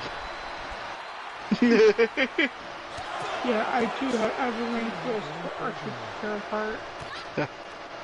For you and Archer both tear apart. Yeah. Because you guys love arranged this. But I personally think the curtain call should be higher on the list. But so we'll wait for Flair or for Archer to get back, and we'll see what he thinks. And she's gone after her opponent's core. You know, I agree with you.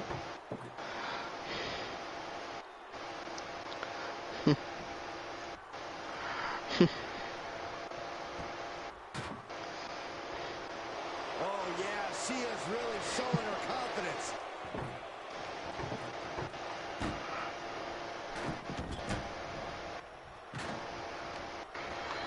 Getting set up for something. She's going back for the second table. I mean, you blame her? Huh? Did you see that table leg fly off too? No, I saw that Tia was willing to put Ronda through the table. Or Ronda was or Tia was put Ronda, but it ended up being Ronda reversing it. Uh-huh.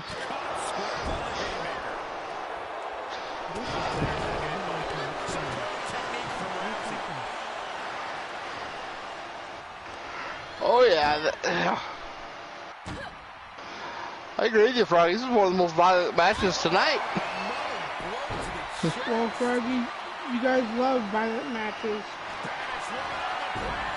But who doesn't like violent matches? Mm-hmm.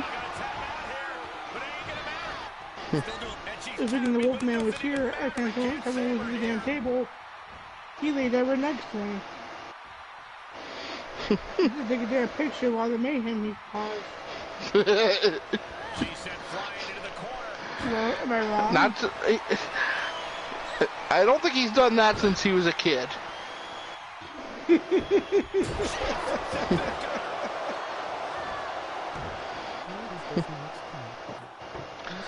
It's a table mayhem. It's 2 out of 3 falls. Or 2 out of 3 tables. Yeah, so tell your friend that, Rock. And I hope you enjoy the match. Well, there's one table. Oh no, that's 2 tables. And win the match. Yep. TSD. I'm back briefly while my coffee is brewing, but I see that Tia Stevens has retained the WCW TBS Women's Television Championship. A big win for the Wolfpack and Team Tiliana Pierce heading into Judgment Day. Fantastic. So while my coffee is preparing, I'll go ahead and issue the payout for that matchup. Congratulations to Team Glenola, who's of course the leader of the Wolfpack. That was all to you. That was a fantastic matchup. Oh yeah. Oh, and I heard you. on the list. I heard you explaining that it was a best 2 out of 3 tables match. Did somebody question why it wasn't already over? Because it was. Say, what is the match type? Asking for a friend. Oh, gotcha. But it is called Tables Mayhem. Number 6 is the Madison Square Garden curtain call, Archer. Madison Square. Oh yes, Vince hated that. Absolutely hated that. There's rumor going around recently that Vince wanted in. He knew it was going to happen. He wanted in. He knew it was going to happen, but he didn't want them to do it because it was breaking character. Yeah, you know. But yeah, I think though that needs to be a little bit higher on the list. To me. All right. You know. Next matchup on the list. Fatal 4-way action in the women's division. This is for the WCW Women's United States Championship. We've got Liv Morgan. We've got Team Asian Invasions, the Asian Nightmare, Ashley Shang, Ember Moon, who was, of course, the former TBS champion, the inaugural Women's TBS champion, taking on the reigning defending champion, Drea Phantasma from Team Big Body Metaverse. Who do you guys got winning this matchup? Does Drea defend, or are one of those 3 Vixen villains going to dethrone the queen of the Big Body Metaverse? What do you guys think? Is this a straight 4-way? It is just a fatal 4-way matchup. Then I think I'm going to. It's supposed to be. Yeah, I think I'm going to go with Asian Invasion. But then again, when War comes out and lays waste to people in a ring, he's not supposed to be awarded victories for matches he's not a part of. So, expect the unexpected, as they say. I'm going with Ashley Shang. I'm going with Morgan.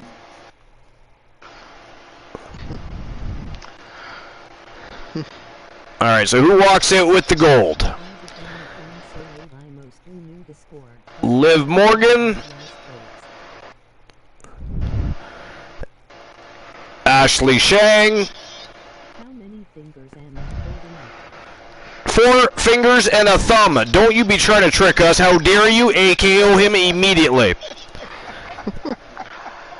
Ember Moon,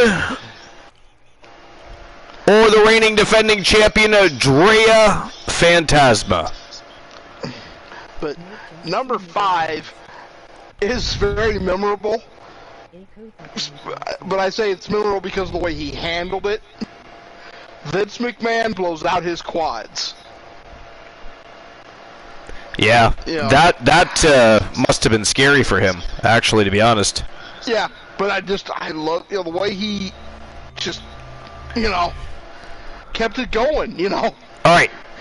Betting lines are open. The match is about to begin. A fatal 4-way action in the women's division. And, of course, the United States Championship is on the line. Guys, while you continue to talk about that next part of the list, I'm just going to go collect my beverage that I had to leave brewing because, Tia Stevens decided to put Ronda Rousey through a table while I was at the concession stand. How dare she? We should fine her.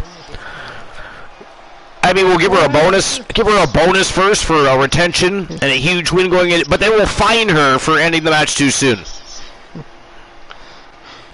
I mean, I think it's fair. But I'll be right back. Okay.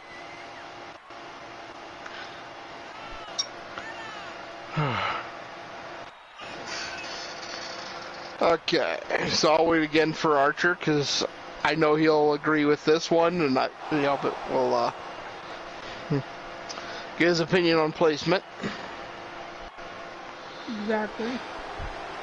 Yeah, I'm going for Liv Morgan this time.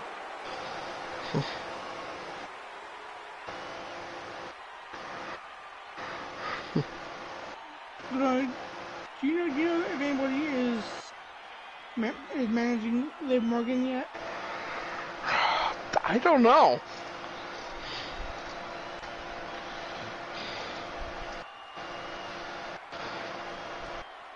Or just in case?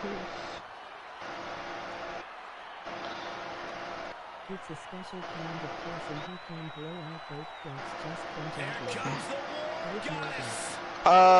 It does appear so. That's I don't know who, but it appears somebody has claimed Liv Morgan. Please. Alright, can you just refund me then?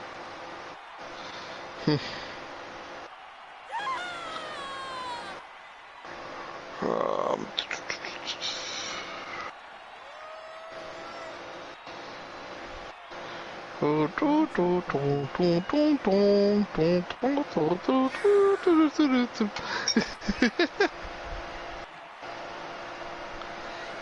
Take your chances and play TND level. At the end of the night, a winner will be announced. For those of you interested in claiming a superstar, there is a list in the Discord of claimable superstars, and as long as there's not a check mark by their name,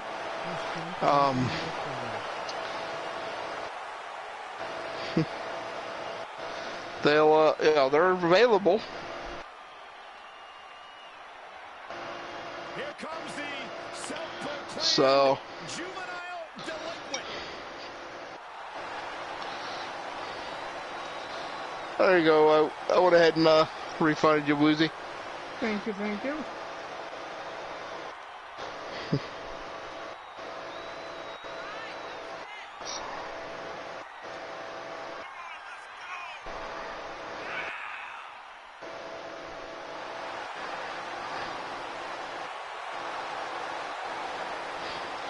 Well, that's the thing, Froggy. He was sliding into the ring, went to stand up, and both quads blew.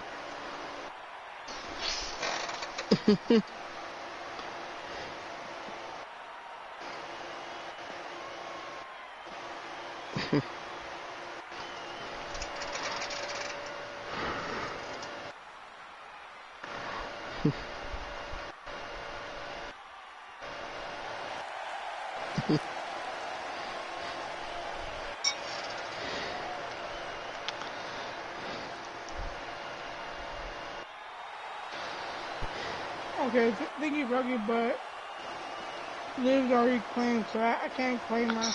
Yeah. We'll talk with Art. I should go pout now.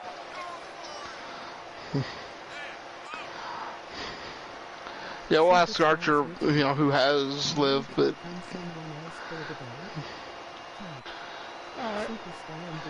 oh, it was something. Yeah, it really was an interesting moment. You should look it up on YouTube sometime.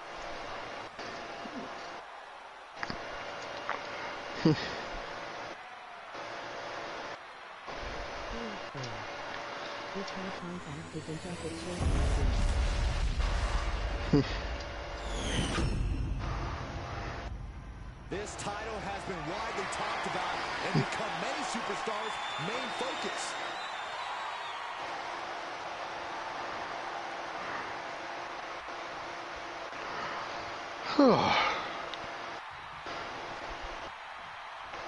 Bells rung in this fatal four-way match. Anything goes. Pinfall or submission must take place inside the ring. We're gonna have a lot. That is a nice looking title. This one is going to be It really is. but we'll do our best. Face full of turnbuckle. Ember gets her back.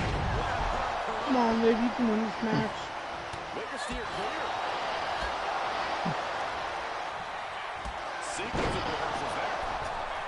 What kind of headspace do you need to be successful in a no-disqualification? Okay, I have returned. Welcome back, Archer. Quick question, do you happen to know who has Liv Morgan's contract? Liv Morgan. I forget who has Liv Morgan's contract. Okay. Definitely not where you want to be right now. Does it say claimed? Yeah. In the Discord, it's got the check mark next to it. I should probably go through because I know there's some that aren't claimed at the moment because they didn't re-redeem to claim them. So Liv Morgan would be one of them. Oh, okay. Then go ahead and do it. Uzi, go ahead and reclaim. All right. And then you can just Yeah, I'll just leave it claimed. because Uzi claimed it, but I noticed it was already claimed, so I refunded.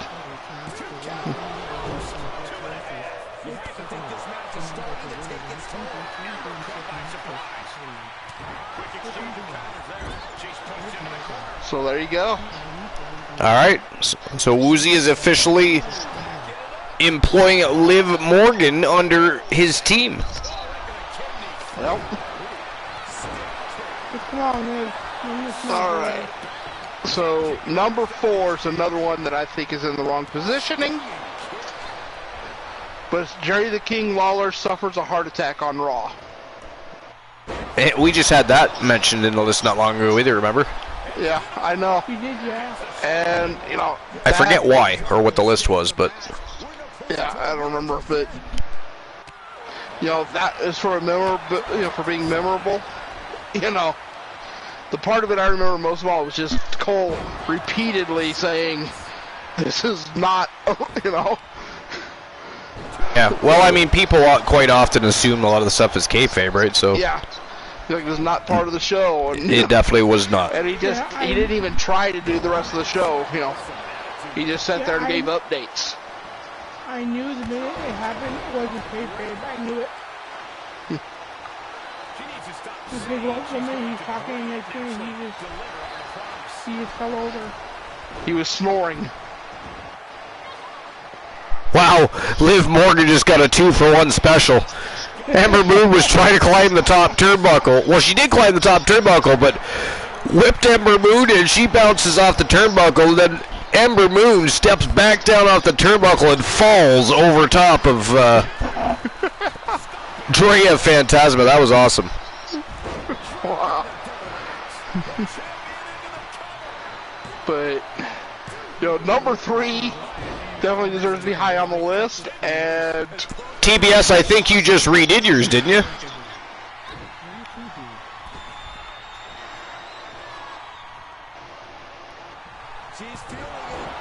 At least I thought you did. I mean, we refund everybody all the time. So it's hard to tell sometimes, but I'm pretty sure, TBS, that you just did. Like... And by the way, did I add the redemption to claim them for a... Okay, so TBS... 60 days. Yes, there's a new redemption where you can claim them for a full 60 days instead of just 2 weeks. It's, I did the wrong one then. Claim a Superstar 2, I believe it's called. Yep, it's a $6,500 redeem. Yeah.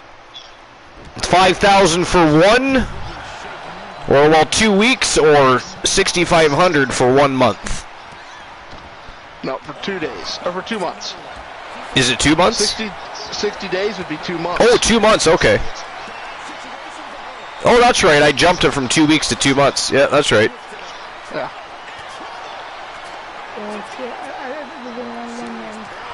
Well, hold on, Woozy. Go ahead and, well, hold on just a second. Yeah, I was going to say, you'll probably have to refund him first. Although he should have plenty of Archer vs. Bucks. How dare you, Woozy, be cheap? You know, because I used that for Stacy here last week.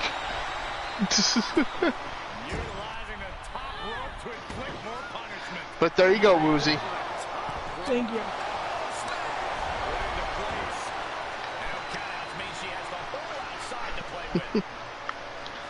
So for 60 days, you have Liv Morgan. Yeah. Now, number 3 I know is one of Archer's favorite moments. Uh-oh. Jake the Snake Roberts Cobra makes a meal out of Macho Man Randy Savage. I mean, it was definitely a memorable moment, but holy Christ. It was alarming. Like, if you remember watching it, like, you were expecting a defanged snake to bite Macho Man, and that clearly had fangs still. Now it was devenomed, thankfully. Yeah. But Macho Man actually had nerve damage for quite a term after that happened. Well, you know, and the bite itself was planned, but they couldn't get the snake to release. Right? Yeah, it was insane. Yeah. Jake had some pretty cool snakes in the ring, though, didn't he? Oh, yeah. Though Damien is still my favorite. Yeah. All right, number 2. Daniel Puder nearly breaks Kurt Angle's arm. I'm trying to remember how that happened, but yeah, I remember that. It was that ankle lock, or it was Angle's challenge. Was it the 3-minute challenge or whatever? But Puder was an actual MMA fighter. And Yeah, he was, on yeah. a hold, and it was on during the Tough Enough competition. Used a Kimura lock on Angle. Yep, the Kimura lock, yep. Well, the Kimura, have you ever had somebody apply a Kimura lock? I haven't had that one. No, it's a little uncomfortable.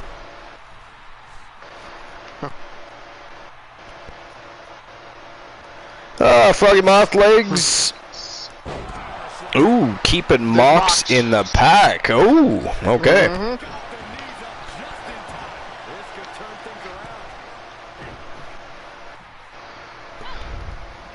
And then number 1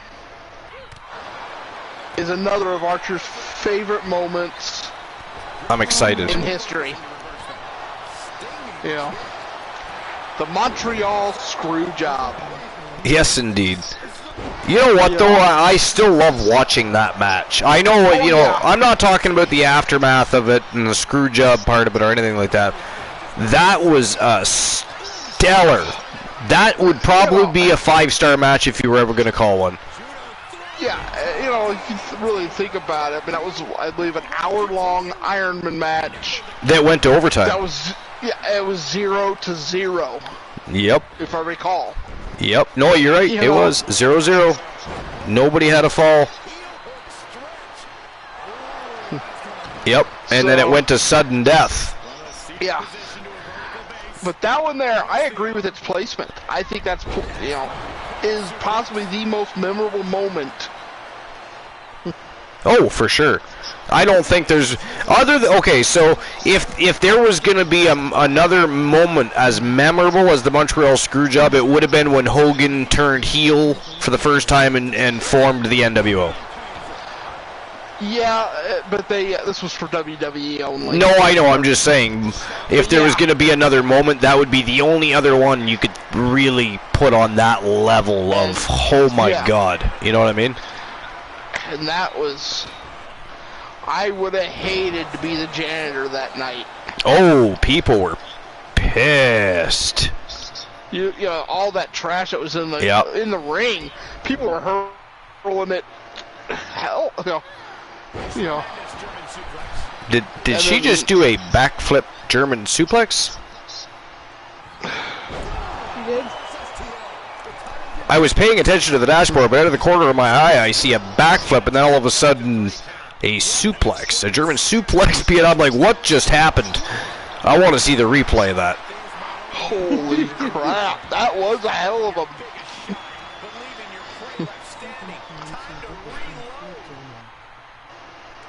Second time she did that backflip German. That backflip German is fantastic. I like it. Absolutely savage.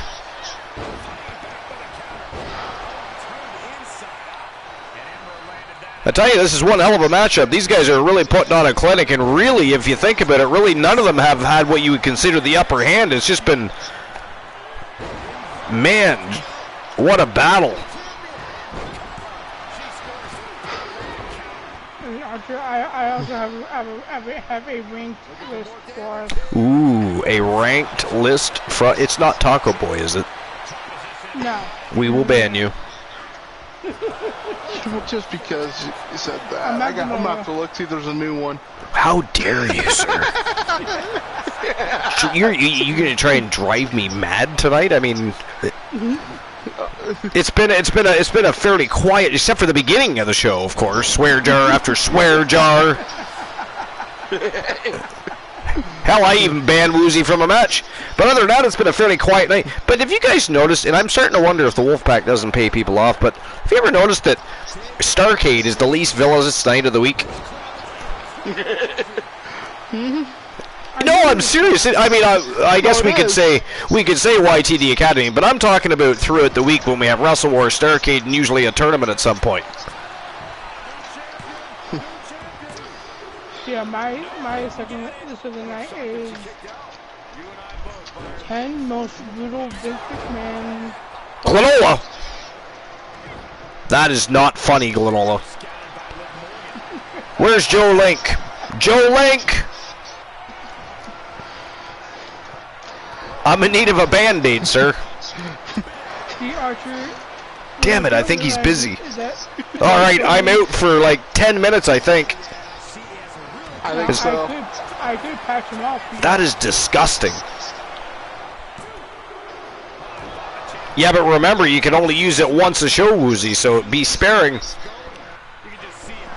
That's fair. I mean, we don't mind making Joe Link waste his Archiverse bucks. That is fair. But okay, I will be back in 10 minutes. Alright, see you in 10 minutes. Gassler. That is not funny, Woozy. I heard the sarcasm and the intent on laughter in that sentence, and I am disgusted. How dare you?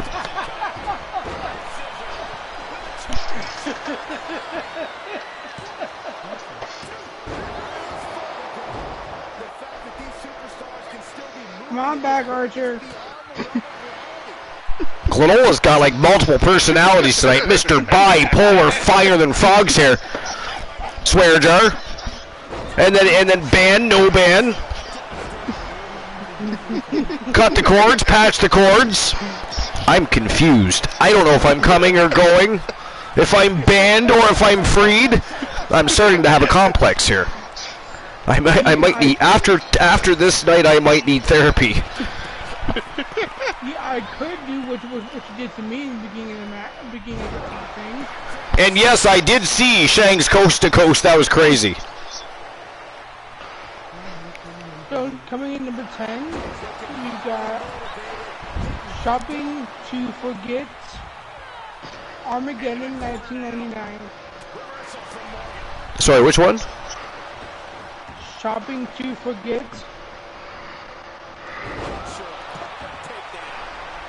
It says here Triple H might be the son-in-law of Vince McMahon, but they didn't hold him back when they faced each other at Armageddon in 1999. They were several great matches in this match. Great moments in this match. One of the most memorable and insane bumps involved a shopping cart of all things. The game got behind the wheels of a shopping cart, charged down the ring and smashed into the face of Vince. It was a violent spot and one that rocked the WWE chairman. It was a memorable moment and a crazy bump for him to take.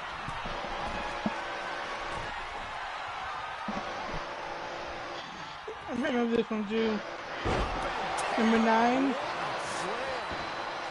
the bedpan to the head.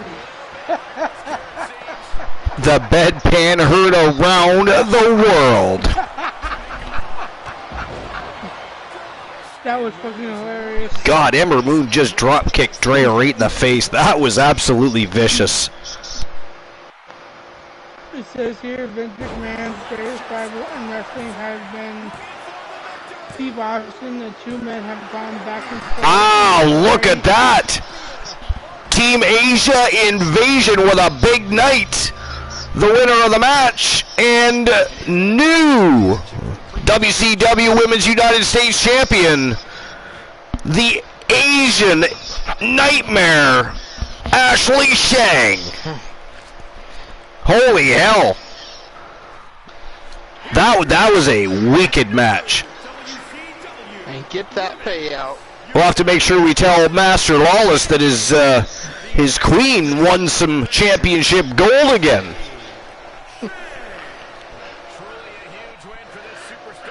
Fantastique. I would agree. All right, I'll issue the payout for that. Thank you. Thank you. Great, we're handing... See, y'all just don't do a good enough job making your bet. You're letting Team Glenola collect more Archiverse bucks. See, you see how that works? If you bet for person A, he votes for person B. It's a spiteful thing. So you gotta get ahead of him. You gotta think, who do you think the Wolfman is gonna vote for tonight? That's who you pick, because then he picks the other one. Then you actually win. You see how that works? Y'all got him living rent-free in your head. He's taking your money. He's taking the food off your table. The roof over your head is disappearing. I mean, he is going to own your property. I only won 2,000 off of that. Here's the thing, though, Archer, is what if he bets with you and not against you? All right. That's true. They're just funding bands and swear jars for Archer.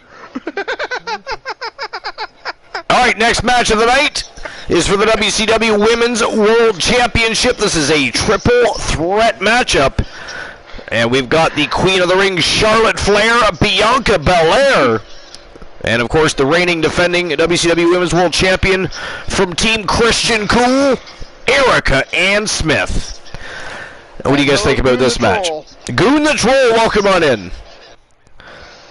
Oh, well, I'm going Ann Smith. Erica Ann Smith is who I'm going for. All right. Glenola, what do you think? I'm torn.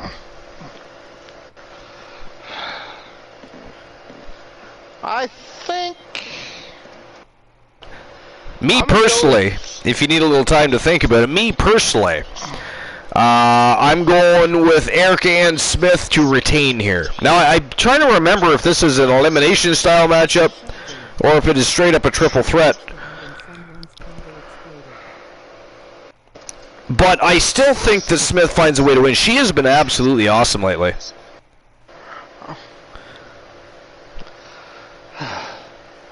I think I'm going to go with Charlotte.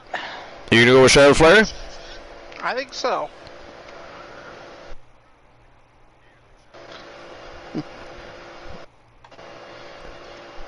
Alright, well there you go. Betting lines are open, so you have 5 minutes to make your bet.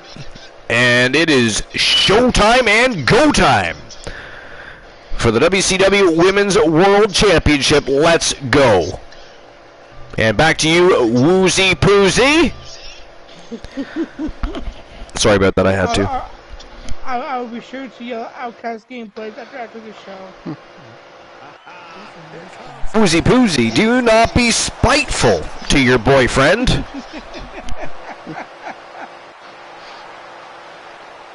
I will do exactly that.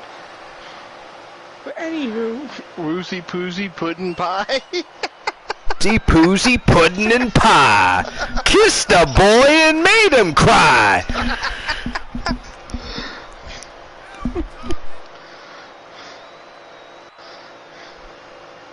I thought Glenola would have had the last little part of that chorus, but did not have my back on that one.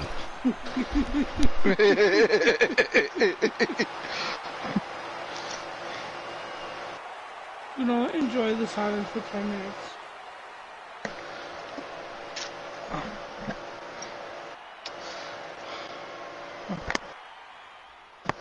Okay. Have fun. Yeah, I was gonna say, he loves getting banned. He does. He does not even care one little bit. Number 8 is a ladder leg drop.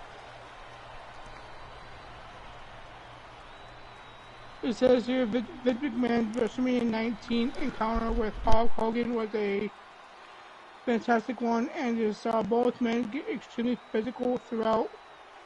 They took some major bumps throughout and included the WWE chairman scaling a ladder and jumping upon his opponents. Vince is not the type of person that fans typically think of. Oh, Goon the Troll. Goon the Troll says, I watched a VOD and someone's title exploded. Yeah. Yeah, we're all trying very hard to ignore the fact that that happened, actually. But thanks for bringing it up, Goon. Can somebody please AKO Goon for Yep. rehashing that conversation? How dare you, Goon? And Archer, I will see you after the match. Redeem Bana Glenola. Glenola, that is not funny. You know, what? I really should ban Glenola. You know? We should have one show. It is National Ban Glenola Day. No show for Glenola that day.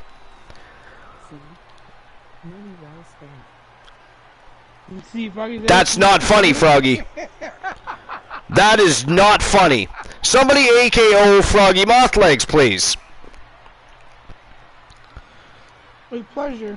Absolutely ghastly. How dare you, Froggy Mothlegs? Take that.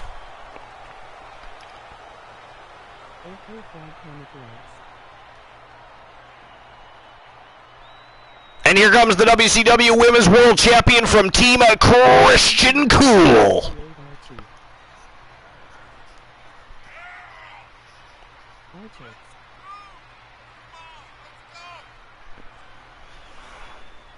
Archer, you're not banned. Speed up that band time. You're not banned. I don't know what they're talking about.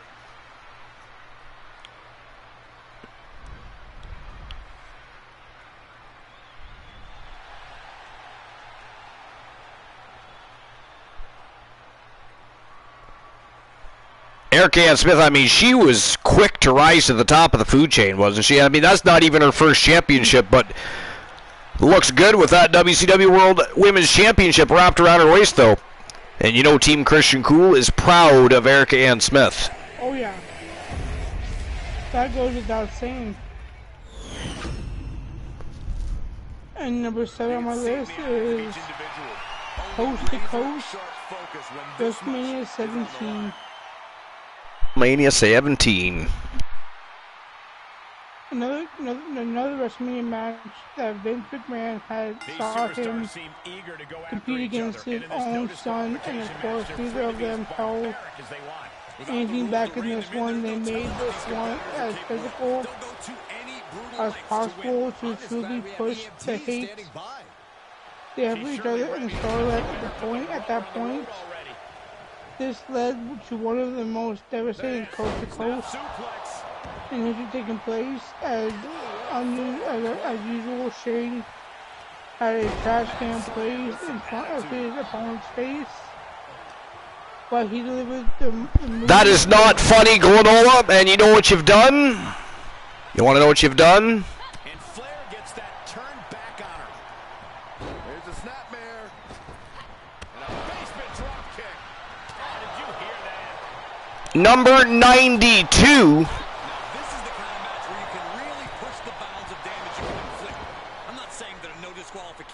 Should mean carte blanche to do whatever you want to someone, but it does provide an opening to be creative. Thank you, Archie. That's not funny, Woozy. That is not funny. Also, number 93, hashtag appreciate Archie.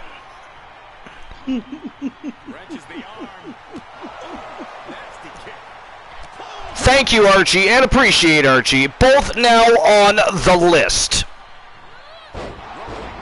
Over of our Archie's Appreciation Society. Where does it say that? Who said that? I'm saying it. How dare you? Look at this, going right after the left arm. Challenger's a little worse for wear now. She's Take that.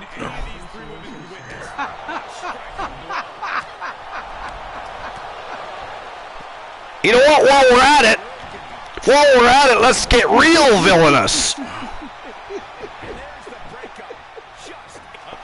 I'm just gonna, you know what? I'm gonna ban everybody. We're all getting banned tonight. We're gonna have a solo show. The host of the most, and you guys all watch the VOD.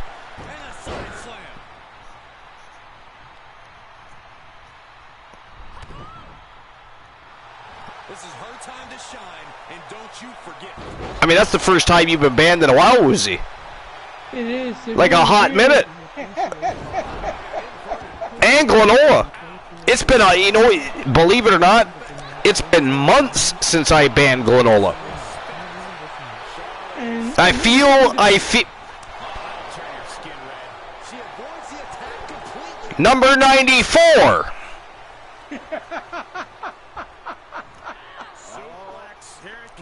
I appreciate Archer now on the list. How dare you entertain the villainous antics of one Glenola?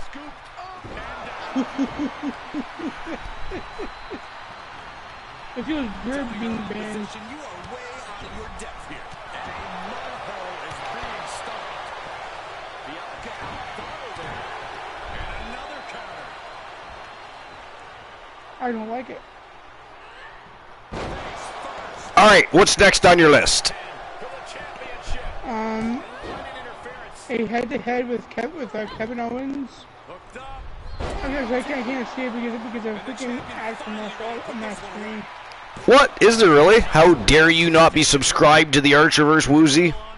No, on my phone. Oh, on your phone. Okay. I am subscribed.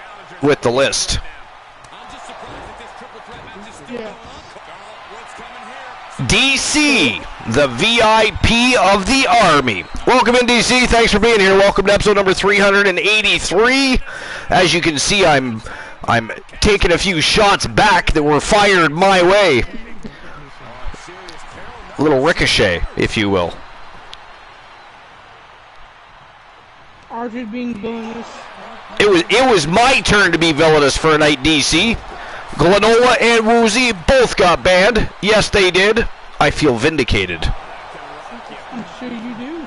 I feel lovely.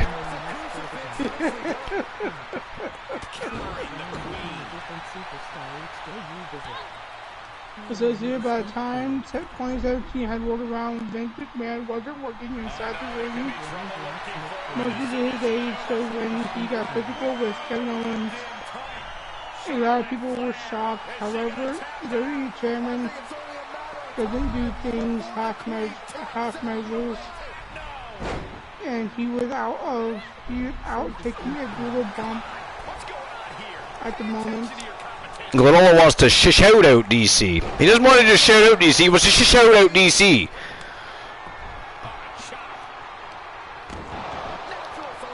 Then received a legitimate headbutt from WWE superstar, which left him bust open in the middle of the ring.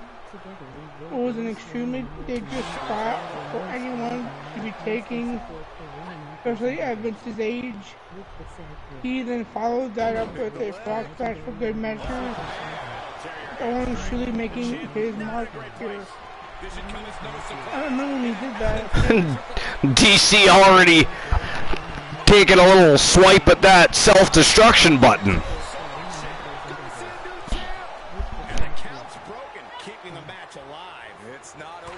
Number 5, unprotected chair shot from Hogan at WrestleMania 19.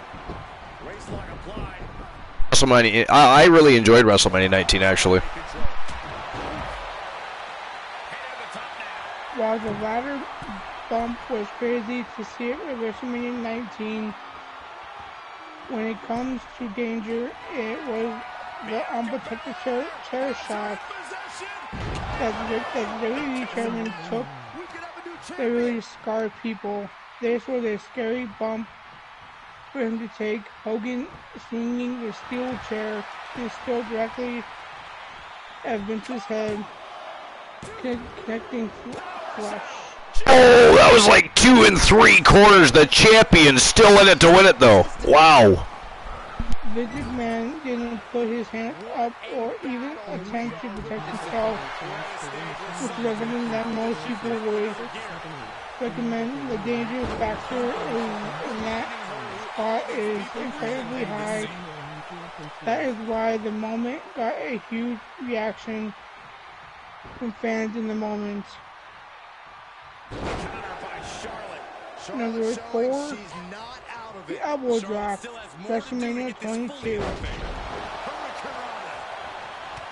Yeah, this is when Shawn did the elbow drop at the top of the ladder onto Vince when the trash can was covering half of Vince's body while on a table. Ruthless aggression of Erica Ann Smith. This is a beautiful thing. What a performance she is delivering tonight. It says here the match between Shawn Michaels and Vince McMahon at WrestleMania 22 was a brilliant one. The two men held nothing back and had no problem getting physical. That was clear by the finish. We saw the WWE chairman take a big bump, wrap things up in style, and put over Shawn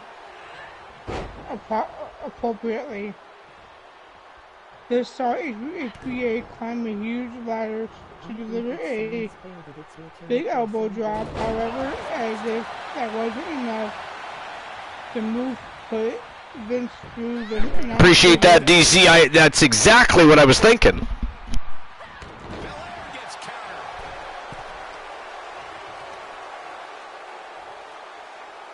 Through the announcer's table while he's stuffing inside of a trash can. They came together in a fantastic bump. That felt like a WrestleMania worthy moment.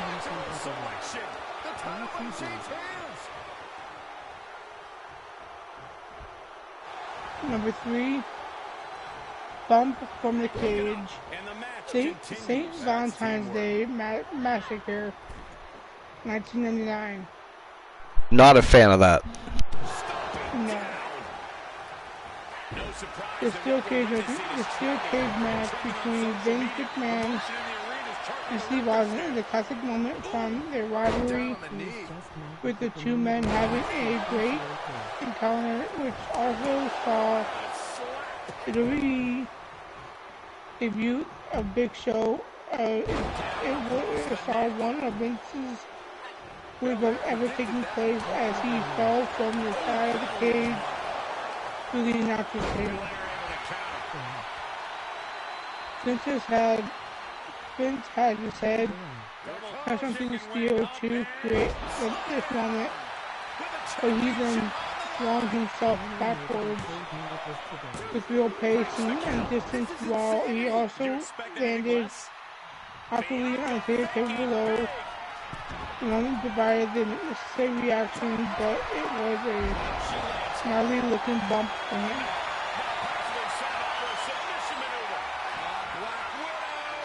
Number 2, shovel shot, Survivor Series 2003.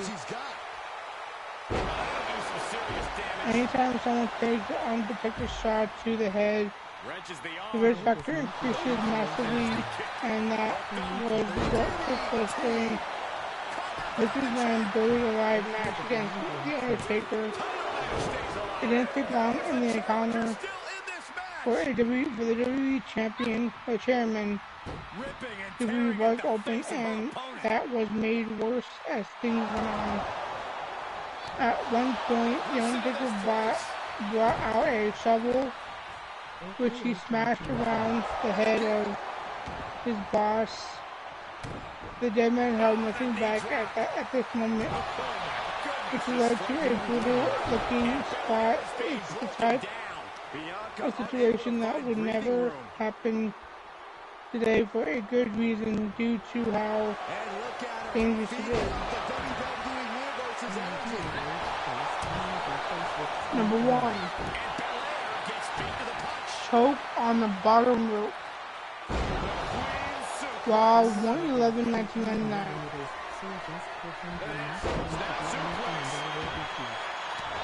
While Vince McMahon has taken some scary bumps from the great length or moments that have involved weapons, this was the scariest of the lot. It took place on Monday Night Raw. This was a routine segment. Simon tossed him out of the ring, and that was all that was going to happen. However, Vince took the tumble awkwardly as he went down. His head bounced back, seriously risky. Up and caught on the bottom rope. It was a seriously risky moment that could have had a catastrophic consequence, with the risk factor far higher than it should have been. And that concludes my second list of the night. That wasn't a bad list. Whoa, look at that. Huge upset victory here. Ladies and gentlemen, the winner of the match and new WCW Women's World Champion, Bianca Belair. Holy crap. Yes, and Granola, come on back. That's not funny, Granola. You know what? I should ban you again. What did I do? I said Granola, not Woozy. Granola redeemed 10 minutes of bliss. Luckily, it doesn't actually begin or commence until the match begins. And guess what? This is the end of a match, Woozy. It's an end of a match. It is an end of a match. I just bring you the facts. You do? Froggy Rosslake says no, you weren't. You were just AKO'd, my friend. You were just AKO'd. I mean, to be banned, it looks a little more like this, Froggy.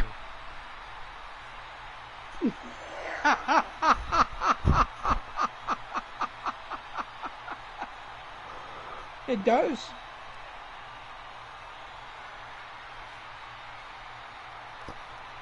Froggy, you should not have. You see the difference there, Froggy? How there's AKOing people. It looks a little something like that. And then there was banning people. That was like the predecessor, if you will. And I was saying hello, Cone. Sorry, I was taking a treatment while I was. I did not ban. Bromer is not banned from the channel. That is ghastly. How dare you suggest such things? Do not spread lies. Vicious, vicious little lies. Dirty little dirt sheet secrets. Ghastly.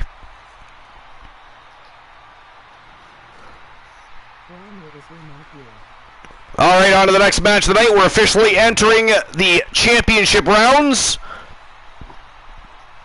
Which, by the way, we haven't even had championship rounds in a very long time because we have a bunch of gambling fiends in this channel, so betting lines have to be open for every single match. But we are officially entering the championship rounds right now. And the next match of the night is for the... Good God. Nope. You know what? No, I'm not even going to say it, because you know what? I'll say something, and then next week they'll show up as Batman and Superman's best friends, Poindexter and Doc Brown. Was that a save? No? No. Damn. I should not have put that out there. No, you shouldn't have. Law master, damn it. Especially with Froggy Mothlegs roaming around. I don't think so. You know what? It's a good thing at this point that Glenola is dying in our ears. I mean, what is it? What is? Muted it. That's why I unmuted. He didn't know he was muted, but he unmuted to die in our ears. Then he resuscitated himself and came back. Ghastly. Sometimes I think we're in an old age home. Frog, are you back? Possibly. It could be. Well, I am an old fart. I mean, Froggy's been back for a while. DC. You don't think we'd leave Froggy Mothlegs banned? I would leave TBS banned, but not Froggy. That's fair. It is definitely fair. Alright, so I am just going to leave this one alone because I think I've already said too much. Yeah, I mean, to be fair, the fans were screaming last week that they wanted to see Riddle Dexter. Thank you very much, by the way, ladies and gentlemen. I do appreciate your entertaining of the antics of the Wolfpack. I mean, we are now the largest cosplay party in North America. We're very proud of that, and we were already the best wrestling promotion on the planet, the place to be, the must-see show on Twitch TV, YouTube TV, the very best in fantasy wrestling excellence, bar none, period. Now, we've decided to evolve and add to that. We are now the giant cosplay center. It's a wonderful thing, and you should all be very proud of that. Absolutely ghastly. I can't even believe it. But anyways, Riddle Dexter and Joker taking on the Coalition. Youngblood Graves and, of course, the Viper Randy Orton, the newest addition of the Coalition. And they are all taking on Tons of Funk. Now, of course, the Wolfpack is defending their championships tonight. Riddle Dexter and Joker.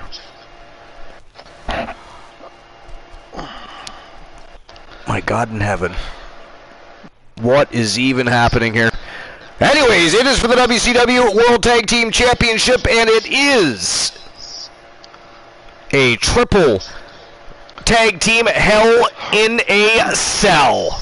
So I'm going to get the betting line open right now. Who do you guys think is walking out with the gold?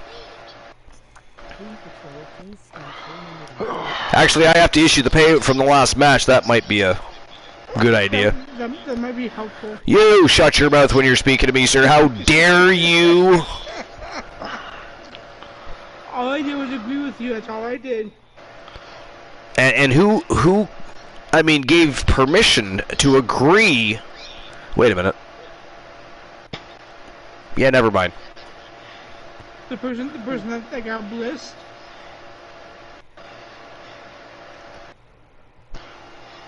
Alright, there we go. Payout has been issued. I'm opening the betting line for this matchup here. Who do you guys think walks out with the gold?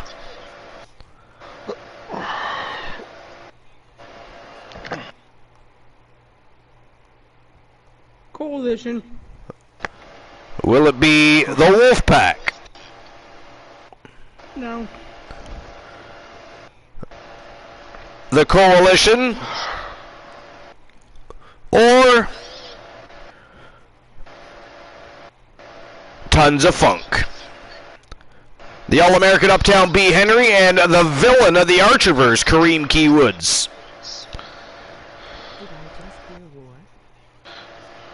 You got 5 minutes to make your bets. And there we go. Betting lines are open. And it is showtime and go time for the first matchup in the championship rounds for the WCW World Tag Team Championships. The Wolfpack, the Coalition, and Tons of Funk. That is a badass match right there. Let's go. And I'll see everybody in 10 minutes. Alright.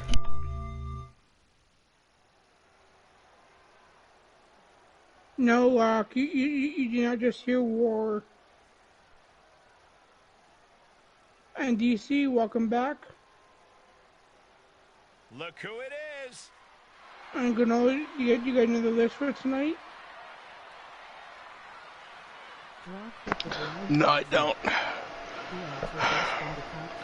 Alright, then I will do another one of my lists.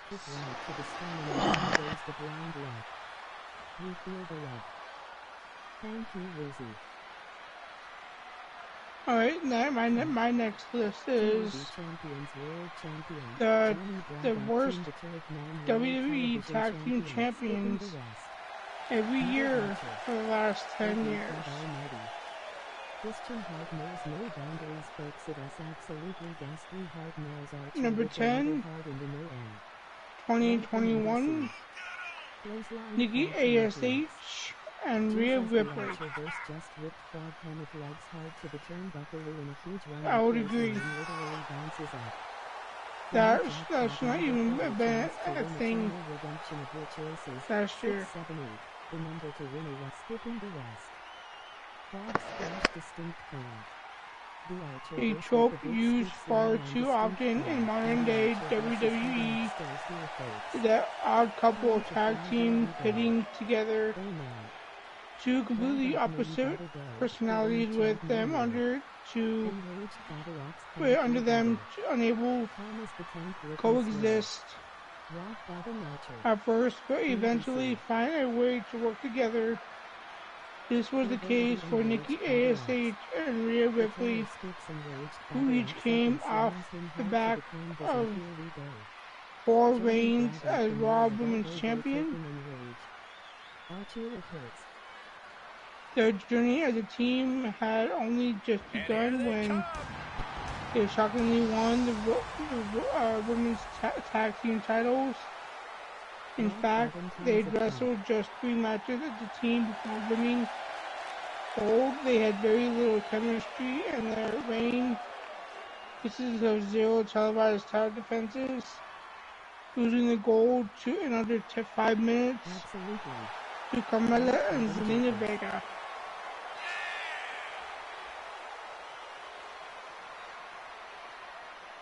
Yeah, this was also a bad team. Tag team cosplay at its finest, folks.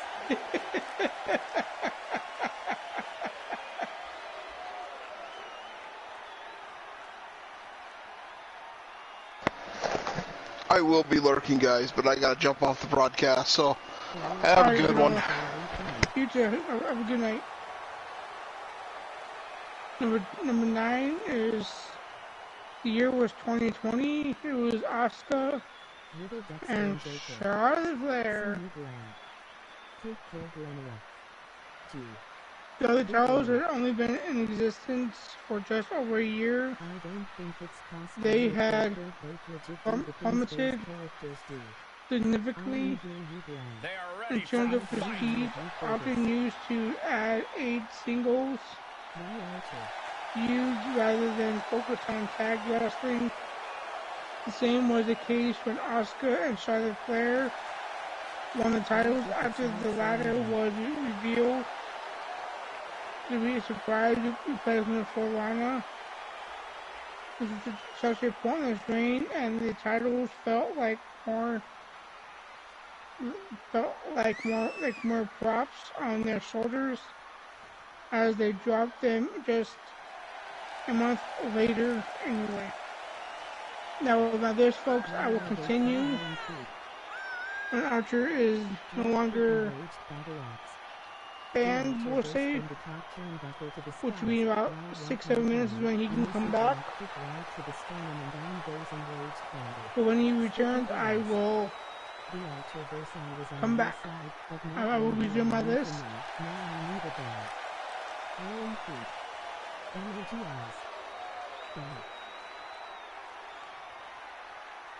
Yeah, and this thing, there's over 14,000 bucks. There's $5,000 on the coalition, which is my bet. And the Wolfpack has 2 people betting. And the Wolfpack also has 2 people betting, but the coalition only has 1. So it'll be a nice payday for me. When my team wins. The spine there. Body drop. Stunning the archer Got this. the full Nelson. Damn, freaking Joker got slammed. Corey, how does a competitor reduce the chances That's of being crazy. seriously injured inside the cell? Oh, make So sure you're the restrained. one dishing out the punishment. Superstars got to develop a mastery of using the cell to their advantage. Everything can serve as a weapon to aid you in your opponent's demise. Weapons, of course, are legal in this match, but introducing one can also But become damn, freaking yourself. Graves and B. Henry are kicking ass. Counters, this could be an opportunity. Smashing that face. Sorry, Froggy, you're not good. After what you put my clients through, you will never be good. So impactful. Had the Viper scouted. That is so true. Engaged. He saw it coming. Sleeper slam. Overhands the defense. That kick is stopping in your tracks. No love, only war. That is correct. Evades their offense. Tracking the opposition. Nice move, Graves. Come on. Oh, damn. Missed timing with that springboard. Graves is just kicking ass. Carefully placed stump to the arm. Oh, right to the kidneys. Golly. Elbow drop right on point.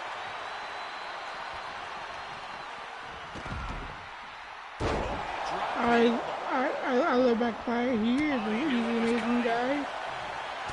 He has gone through war in his career. There was some power behind that punch.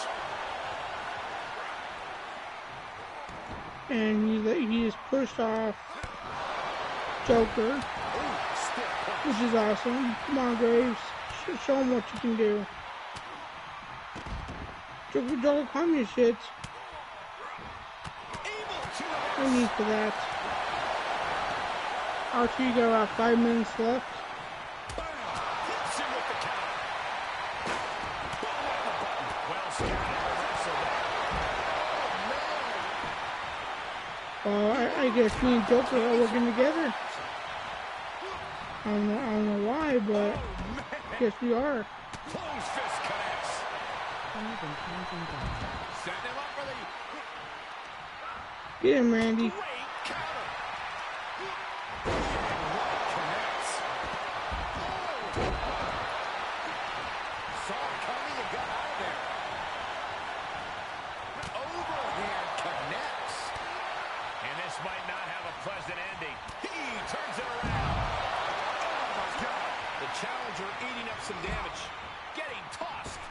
Great counter. Here's 5 and counting down. That'll knock you silly. No lock.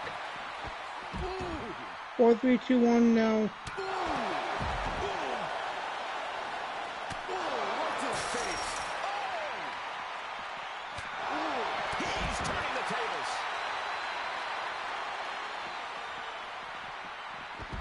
It's 5 minutes, not 5 seconds. Tank is an awesome song. No, that'll destroy your nose. Oh, gosh. The Viper able to strike back. Saw that one coming. Took advantage. Oh, Randy Orton has been busted open. But what a match so far. Oh, what a windup. Oh, that'll rattle you. He deflects it right back. Boom. Graves is kicking ass again. Still. Oh, jarring uppercut. Landing the uppercut. Catch him. Tables who can be Able to defensive. lost that one. Someone is specialized that is why you have not been Punch successful. connects. Come on, Graves. Come on, boy.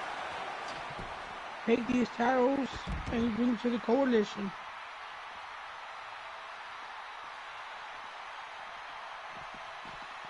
Reversal. Can he take advantage?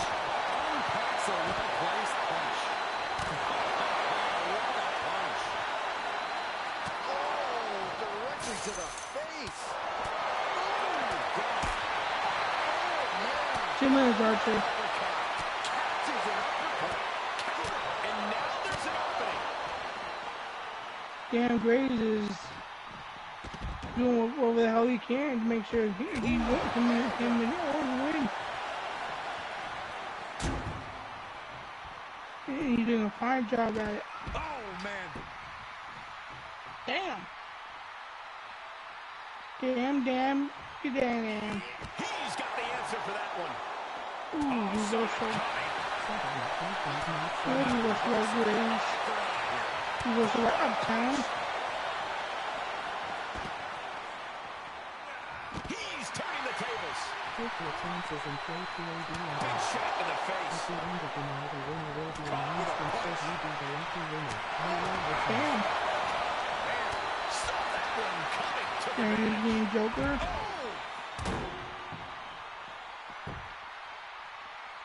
Graves, get in the ring. And he was ready for Orton. What a shot. What are you doing, Graves? What the hell are you doing, guy? On the edge.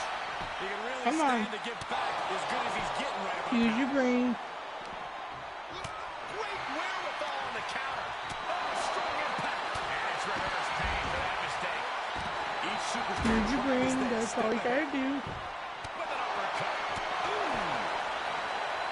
He's returning fire. It's not coming. It's not rocket science. And come on back, Archer.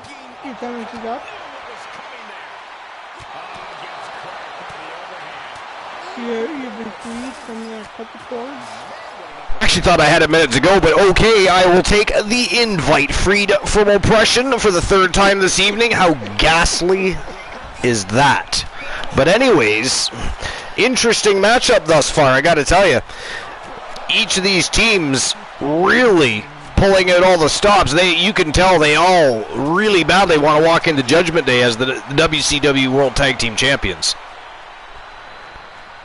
That's correct, we do. Orton, for a while there, just kind of hung around waiting for the perfect opportunity to, well, eventually he headbutt Joker in the back of the skull, actually. By who? Oh, well, I guess I know who you're going with in this match. I am, yeah. I haven't even looked at the betting lines yet, so I don't know who has who in this matchup. Let's have a look.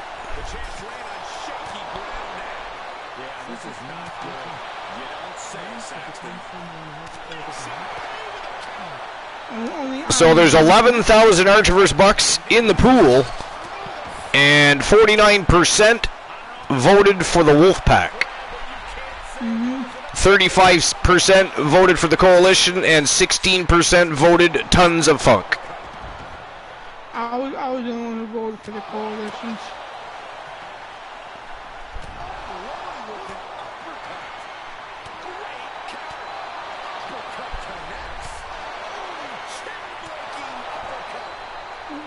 Guys, people should have voted for the coalition. Oh my goodness! And first play. It's heating up now. Although it's here it says there's over 14,000 Archerverse bucks in the pool, actually, not 11.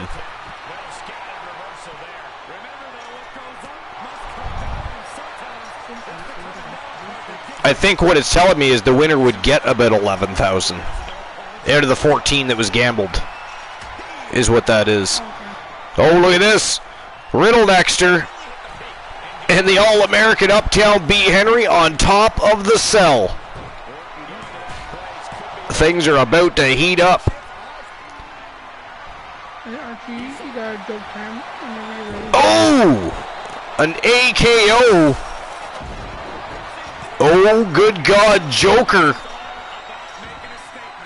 just about got nailed by a falling Uptown B. Henry. Riddle Dexter somehow got either that or I didn't see what happened. It's possible that Uptown B. Henry laid out Riddle Dexter and accidentally put himself through the top of that cell is what it looks like happened, guys. But Riddle Dexter now back to his feet. Uptown B. Henry flat on his back, and look at this. Youngblood Graves and the Villain now on top of the cell going to war. Man, oh man, what a match this has been. Come on, Graves.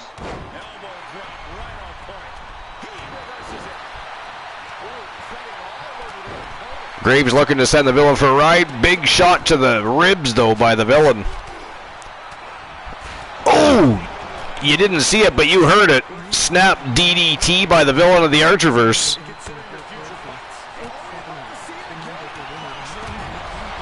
Ooh, eat defeat. The Villain have a little soul food for a snack up there on top of that cell. The All-American Uptown B. Henry with the pin on the Joker here. Wow! Oh, somebody just went through the top of the... Who went through the top of the cell? Who went through the top of the cell? No idea. Wow, what a turn of events. Ladies and gentlemen, the winners of the match and new WCW World Tag Team Champions from a team of 3TVB and team I'm Just Key. Two of the members of Tons of Funk, the All-American Uptown B. Henry and the Villain of the Archerverse, Kareem Key Woods. Tons of Funk, now your new WCW World Tag Team Champions. Well, somebody's getting a big payout here. Safe to say things did not go to plan here tonight. Yeah, no one ever plans on. All right, winners of the match, Tons of Funk. Payout has been issued.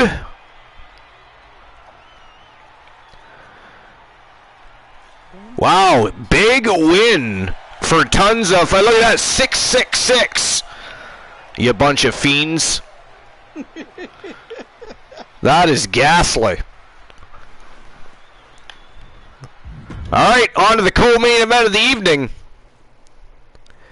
And this is for the WCW TNT Championship. Fatal 4 elimination. And of course, falls do count anywhere. Stone Cold Steve Austin, AJ Styles. The Nightmare Damien from Team Kraken Skulls. And of course, the reigning, defending, undisputed WCW TNT champion. He, of course, won that championship back at Fall Brawl when the WCW champion took on the Archerverse World Television Champion at the time. He is no longer the television champion, but he still remains the TNT champion. He's been uncontested for that. So Carino Sinister Farmer putting his belt on the line. Fatal 4-way action. That is next. Who do you guys have walking out with the gold? I'm going Nightmare. You're going with the Nightmare? I am. It doesn't take a hero to order men into Yeah, sure, I'll be right back. Thank you for the alert, Glenola. I have to get to visit the facility, so I shall return. Alright, Woozy, we'll see you when you get back. Waited until the match was over and just exploded this bell too. In go with Styles. Alright, so who walks in with the gold? Is it going to be Stone Cold Steve Austin, the phenomenal AJ Styles, the Nightmare Damien, or Carino Sinister Farmer?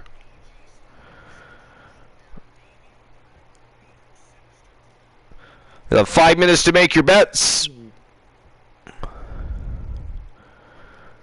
And there we go. Betting lines are open. Let's go. It is showtime and go time for the co-main event of the evening. WCW TNT Championship on the line.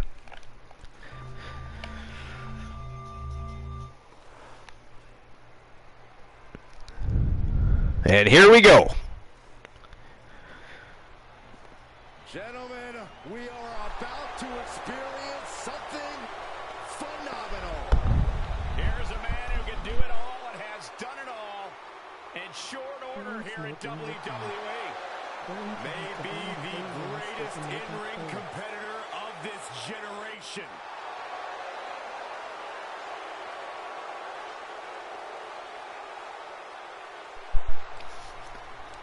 the phenomenal AJ Styles.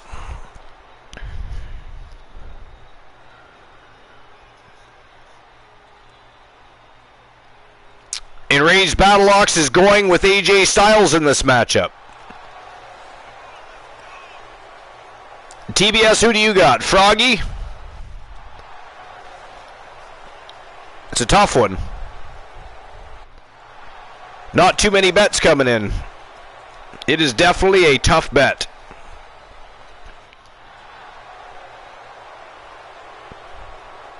With 3.5 minutes left to make your bets, there's a little over 4,000 Archiverse bucks in the pool at the moment. So even if your bet is small, you have a chance to win some Archiverse bucks and tuck it into your wallets.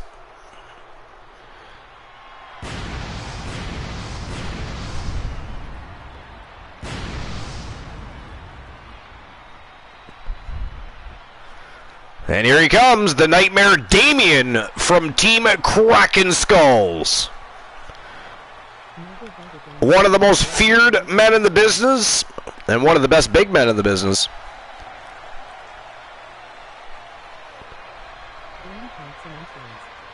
TBS says, never bet against the guy willing to eat his opponent. Yeah, you do make a good point there. I mean, the Nightmare Damien is scary, but Carino Farmer, you're probably right. I think he would eat a motherfucker. I really do.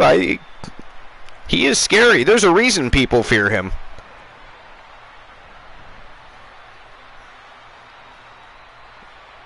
Enraged Battleox says, damn, that's an entrance. Yeah, we're a little freaked out by that too, Enraged Battleox. I do apologize for the, thriller of a scene for an entrance. Some people like an adrenaline rush for some reason. The Nightmare Damien seems to like to get shot by, lightning. As does Lil Joy Nightmare, I'll be honest. He's got a teammate, right? Lil Joy Nightmare, same thing. There's something wrong with them, right? They're not right in the head. And by the way, ladies and gentlemen, I do not suggest you try that at home. Please do not go home and stick your finger in a light socket or in a toaster and don't do anything like that that would put electricity surges through your body.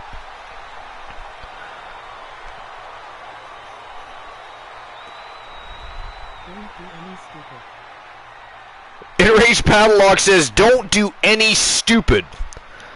Yes, that covers a lot of grounds. Let's go with that. It is not shock therapy class. That is correct. See? Enraged Battleox has the vibes. Listen to Enraged Battleox. That is what you should do right now. And Glenola, step away from the toaster. You are not funny. Electric fences are fun to grab, Archer. And no, do not touch electric fences. Do not listen to Glenola. They are not fun. It is not okay to grab an electric fence, ladies and gentlemen. Glenola is a villain. He will attempt to mislead you, misguide you, violate your mind, if you will. No, TBS, we do not pee on electric fences. Do not listen to TBS. We do not pee on... Matter of fact, we don't pee on any fences. Right? We don't pee on any fences. But electric fences specifically, that is not a good idea. That is not a good idea. And by the way, the reigning defending WCW TNT champion from Team Cornhusk Show, Carino Sinister Farmer.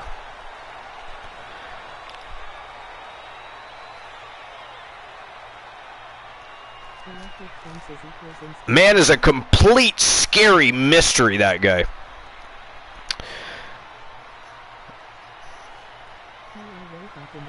Electric fences equal instant death. Well, I mean, specifically if you pee on them, that's probably not a good way to, live a long life. I mean, I guess it depends on what kind of electric fence we're talking here. I mean, if it's just for cattle or something, it might not kill you. But let me tell you, it's probably not going to feel too damn good either way. You know what I'm saying? Not right. Just, ladies and gentlemen, not recommend. Do not listen. Just don't pee on any fences.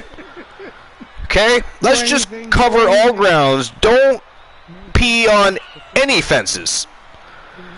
Electric, non-electric, picket, white, wooden, metal fence, doesn't matter. Do not pee on the fence.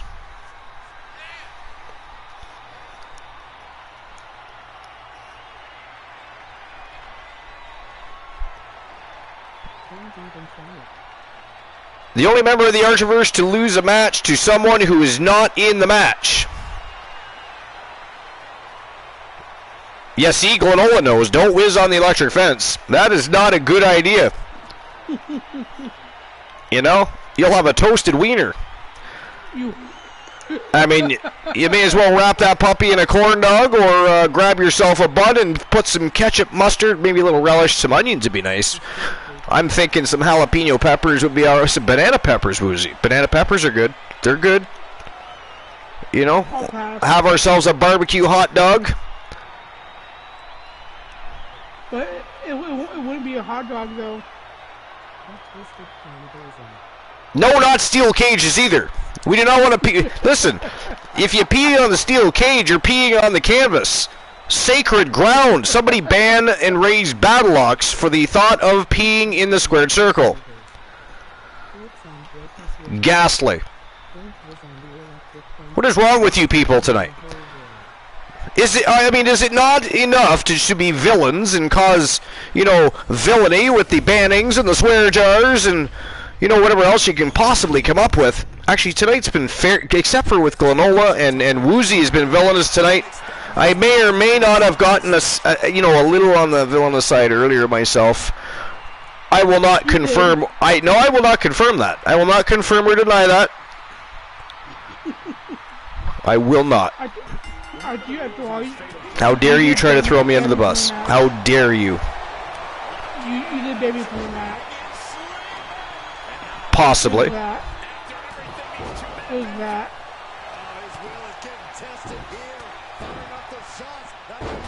Oh, somebody got enraged battle locks. Or did enraged battle locks say something naughty? Oh no, Woozy banned enraged.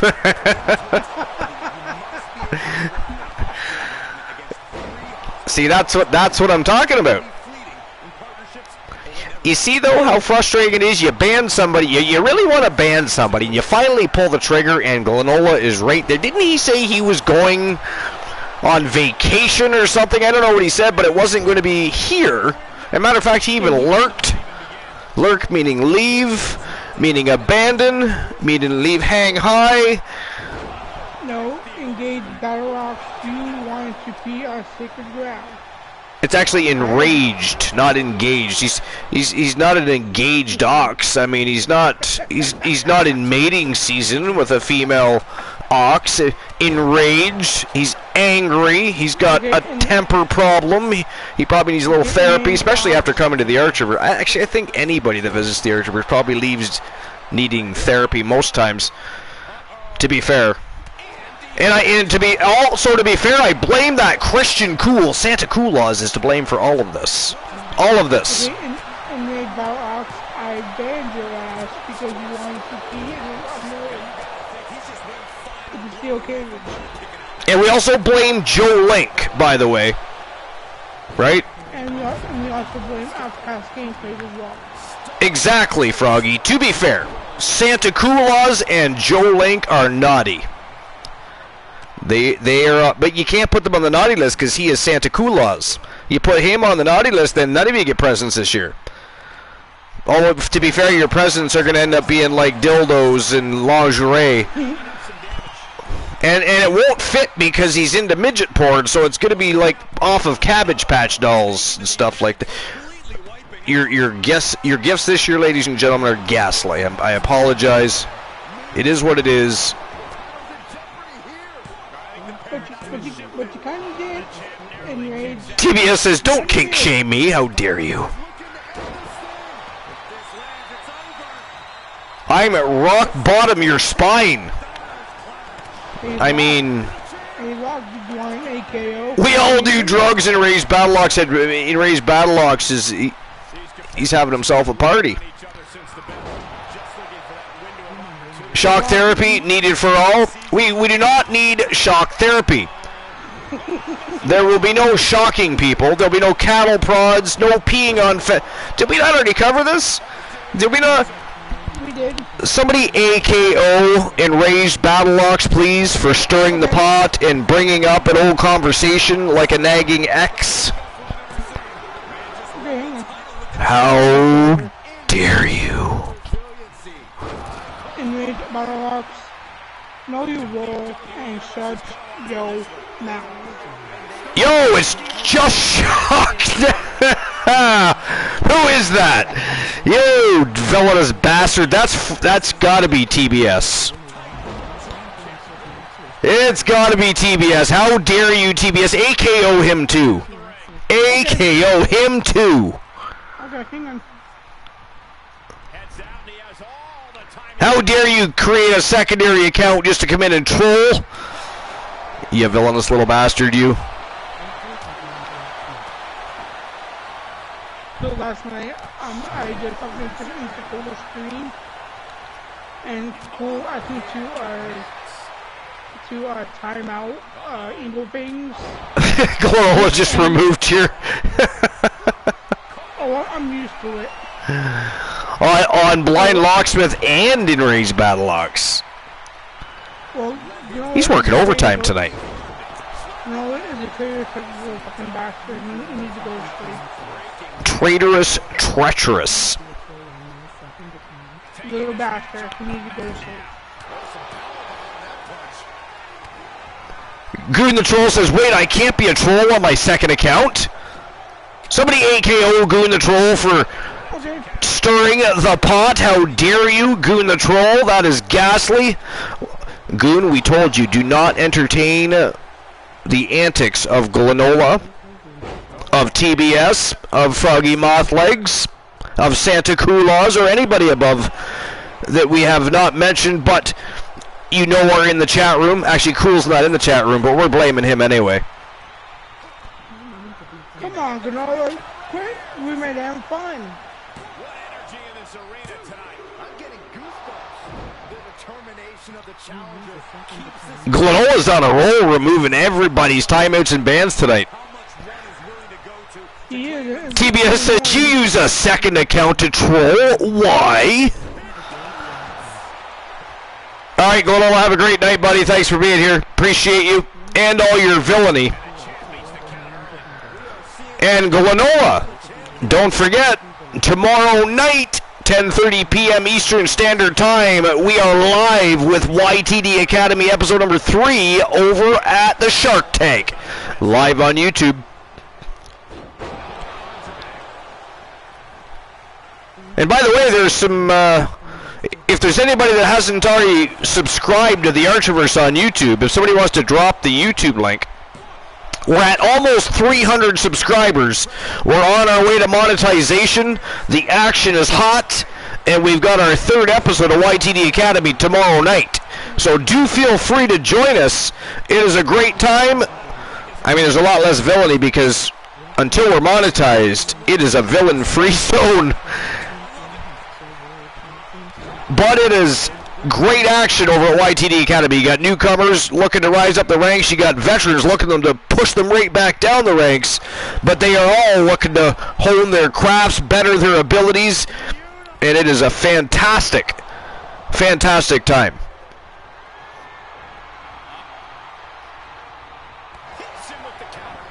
France with 2 L's running down that championship list. Of course, that championship list is somewhat inaccurate now. It'll have to be changed after the. Joe Link is back.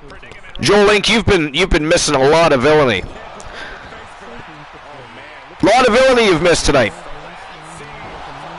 And why is that? Why is that loud? Why aren't you loud? Why is the Academy? Joe Link is just going to shout everybody out now. Make up for his absence. His ghastly absence. He's probably gonna say he was fucking or something along those But Joe Link, we know the truth. I've been really, really busy lately. I told you, Archer. I told you. You told me what? That Joe was going to say he was working tonight. That's why he hasn't been here. Yeah, but Joe Link says he's working every night, and we know for a fact he's not working every night. We know for a fact. So, I mean, you can't take that for face value. When Joe Link says he's working, he's usually working for us, getting paid by his employer. Which we appreciate. You know, I still say we should send his boss a Christmas card this year. But he won't tell us where he works, though. TBS, what do you think? Froggy, Enraged Battle Ox, France with 2 L's. Do you think we should all send, or at least we should get a card, we all sign it and we send it to Joe Link's boss, thanking him for paying Joe Link to work for us? What do you think? I think it's a nice gesture.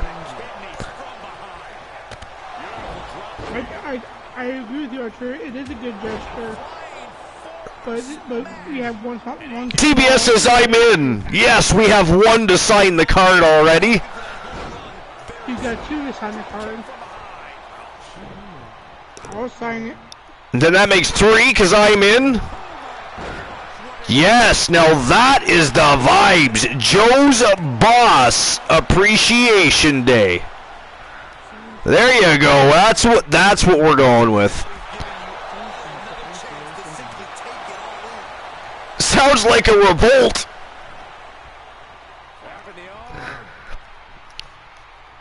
Well, Enraged Battle Logs, I say you just sign the card.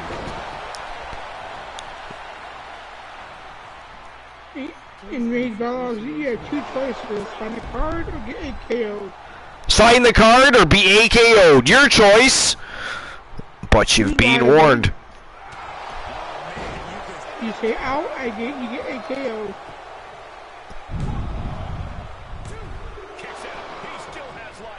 The champion kicks out. AJ couldn't put him away.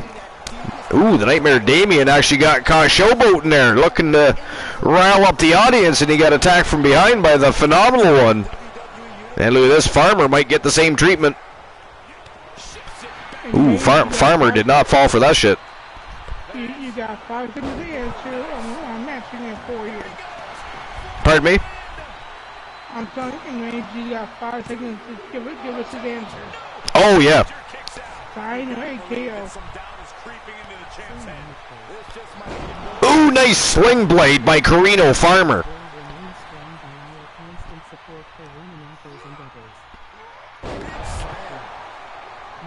Shades of Mark Henry there. It was almost like a world's strongest slam. Oh, Pele kick right in the lippies.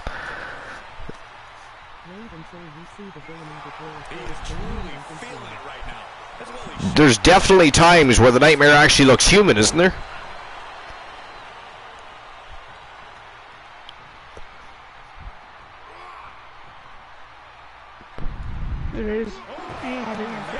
That was a terribly delayed response. That is ghastly. That was. I'll be right back.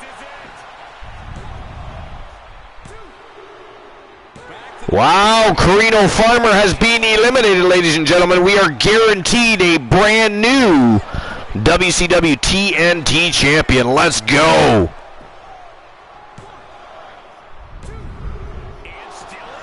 The Nightmare Damien kicks out, 2 count only.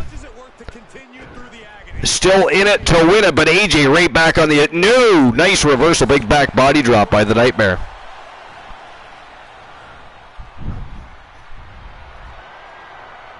Nightmare taking AJ for a ride here. Uh-oh. No! Suplex driver folds him like an accordion. That might about do it. Yo! That is it. That is all, ladies and gentlemen. The winner of the match and new WCW TNT champion from Team Kraken Skulls, the Nightmare Damien.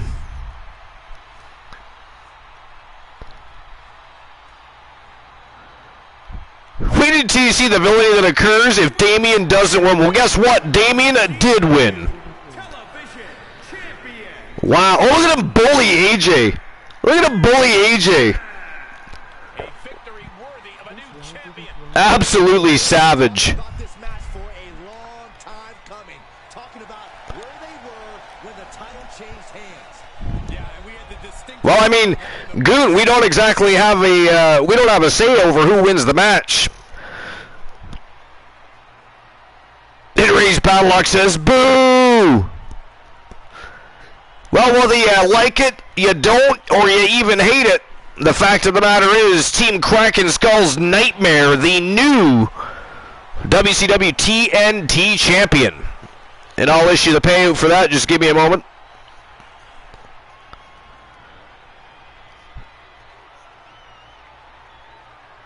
And there we go. The payout has been issued, and now it is on to the main event of the evening. Main event of the evening is for the WCW World Championship. It is a best 2 out of 3 falls matchup between one of the 3 from the place to be, Trigger Talk TV, the Tons of Funk Boys.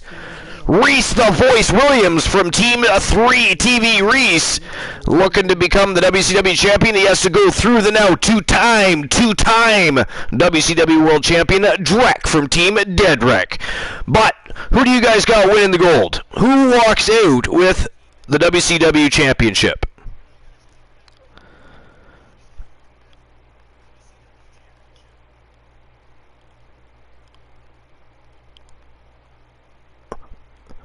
Is it going to be Reese the Voice Williams? Or the man called Drek? 5 minutes to make your bets. And there we go. Betting lines are open. And in just a moment, it will be showtime and go time for the main event of the evening, the WCW World Championship on the line. And then, of course, like I said, don't forget, ladies and gentlemen, tomorrow night, 10:30 p.m. Eastern Standard Time. Write it down. Put it on a sticky note. Put it on your car windshield. Put it on the ceiling in your bedroom right beside that picture of Justin Bieber. And how dare you have Justin Bieber on your ceiling? That is ghastly. Call the cab company. Make sure they call you when it is time. Call your grandma.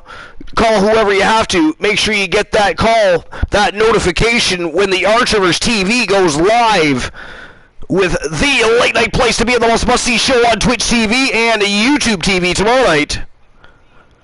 The YTD Academy, episode number 3, Havoc, is going to unleash itself in the squared circle, so you don't want to miss it. But, ladies and gentlemen, it is time for the WCW World Championship title match. Let's go. And I returned. Woozy has returned. Welcome back, Woozy. Thank you. Can we all say welcome back, Woozy Poozy? Whoever says that will be getting timed out. Fair warning.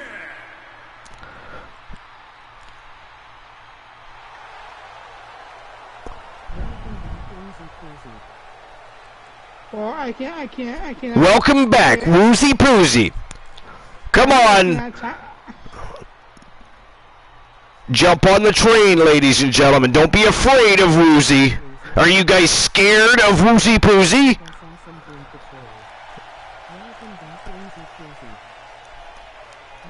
Way to go, Froggy! Woozy Boozy.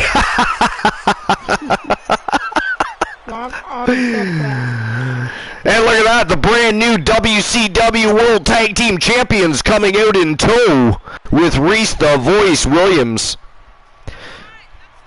I tell you, Tons of Funk have been absolutely hot lately, haven't they, Woozy? And isn't it great to see the 3 OGs of the Archiverse are absolutely smoking hot lately? Woozy Boozy, Woozy Boozy, Woozy Boozy. Woozy Boozy, Woozy Boozy, Woozy Boozy, Woozy Boozy, Woozy Boozy. 4 wins with 2 L's. My Mama Tables. Oh, I want to see you AKO Mama Tables. Come on. Put your hands on a lady. Put your hands on a lady. What you gonna do? You gonna do nothing to Mama Tables. You ain't doing nothing.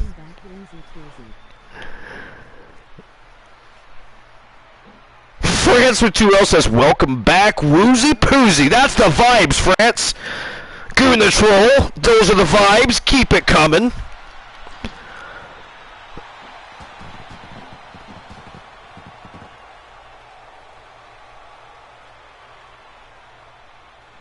So France with 2L's, my solution now consists of 3 bad jokes. And here comes the WCW World Champion, the man called Drek, from Team Deadrek. That's his biggest challenge yet. Now, can he rise to meet the challenge? Goon the Troll says, not my fault. Ooh, Joe Link wants a joke time. The Archerverse wants a joke time. Woozy Boozy! Woozy Boozy. You're busy. You're a busy man, Woozy Boozy. Let's go.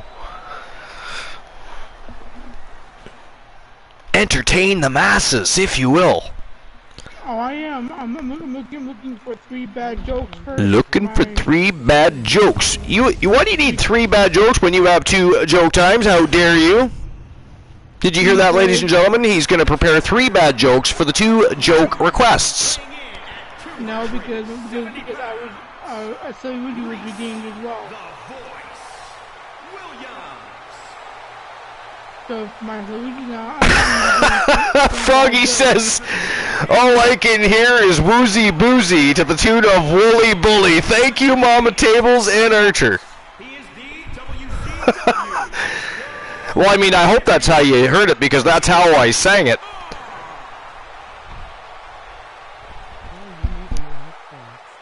You win this title, you are primed for big things. Better be careful, though. Woozy Poozy might ban your ass, and then you'll be just singing a little tune called On the Road Again. Just can't wait to get back on the road again. So friends, bad joke number 1. How did the Cannonball get caught at the wrestling match? After winning this title, the champion seems to be riding high. BS says, all you need in life is frogs. How did the Cannonball get caught at the wrestling match? How did the Cannonball get caught at the wrestling match? Interessant. That's a good one. Don't even know if I have a guess for that one. Oh, this is not good at all. Froggy says, watch it now, watch it now. Dun, dun, dun, dun. Watch this display. The answer is he yelled food fight. He yelled food fight. Uh-huh. The Cannonball yelled food fight? Yeah. And got caught. Uh-huh. Okay. Oh, I say okay to that. I mean, what else do you say to that? The Cannonball got caught in the wrestling ring because he yelled food fight. And the cow cannot milk the sewing machine because a bicycle really isn't a bus. An apple does not mate with asparagus, and trees really don't grow upside down. But after visiting Mars, one should always get a colonoscopy. Okay. Bad joke number 2. Arguing with strangers online is like wrestling sharks. Why is that? Somebody AKO Goon the Troll for stirring the pot, please. Thank you. It is all going his way right about now.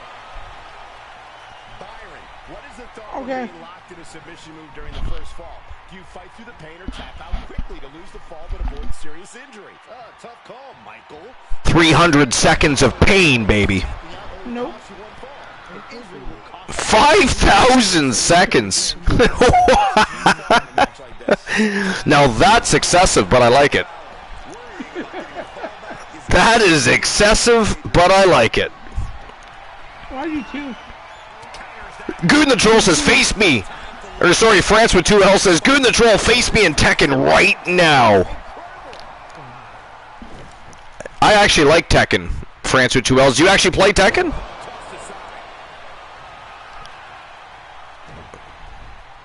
Well, the answer is, even if you win, it was a really stupid thing to do. A really stupid thing. What was the question? Arguing with strangers. They arguing with sharks. You're not great or even good? I mean, I think I probably fall into that. I'm actually pretty good at fighting games, only because it's kind of in my nature, but when it comes to Tekken, it's a bit of a different beast. I wouldn't say I'm great. I would say I'm good. I'm not great. Now, my son, however, he's good. You guys know him as Entity Unknown. Woozy, you've met him as Entity Unknown. So is Glittle and everybody else. He's my second oldest son, but he's actually very, very good at Tekken. He actually joins tournaments for Tekken. Nice. Yeah. Yeah, no, I agree, France. Great game. I like it a lot. I like it a lot.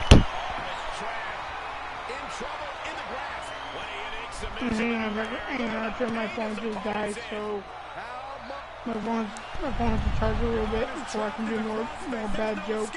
No worries. I think you covered your 2 jokes anyways.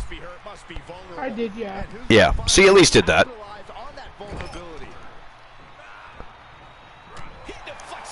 Damn, big elbow in the face of Drek by Reese the Voice. Well, Drek's on the money tonight, though.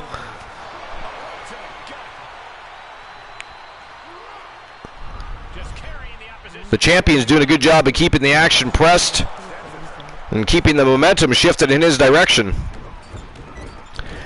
France says, like Tekken more than MK because all my MK friends are pros. I mean, I just plain and simple like Tekken better than MK, so. I was never a big Mortal Kombat fan. Neither was I. I mean, do I like it? Yes. Did I really? I liked Street Fighter better. Better than both. I liked Virtua Fighter. I like Tekken better. I mean, there's quite a few games I like better.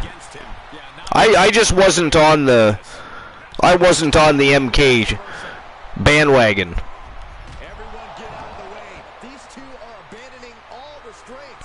But it was a cool game.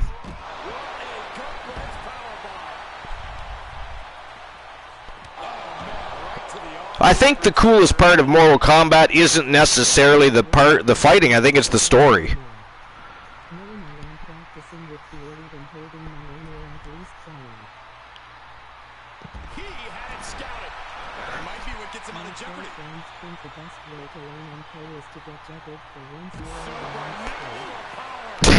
That is ghastly. France says, my pro friends think the best way to learn MK is to get juggled for 10 rounds straight. MK has more timelines than a Tarantino film. That is absolutely true. But like I said, it's not the gameplay itself for me that was the best part of Mortal Kombat that made it enjoyable. It was the story. But as far as the fighting aspect of it, I liked other games better. This is how you punish your opponent, and he's enjoying every minute of it. The champ in a worst-case scenario. These are dire straits for him. He needs to be extra cautious now. This has been a great fucking match. It is. Reese the Voice Williams is bleeding all over the place. He's had a real tough time with Drek, proving why he is the champion, but Reese the Voice Williams showing everybody why he is also a former multiple-time champion and why he deserves to be in there with Drek to begin with. So.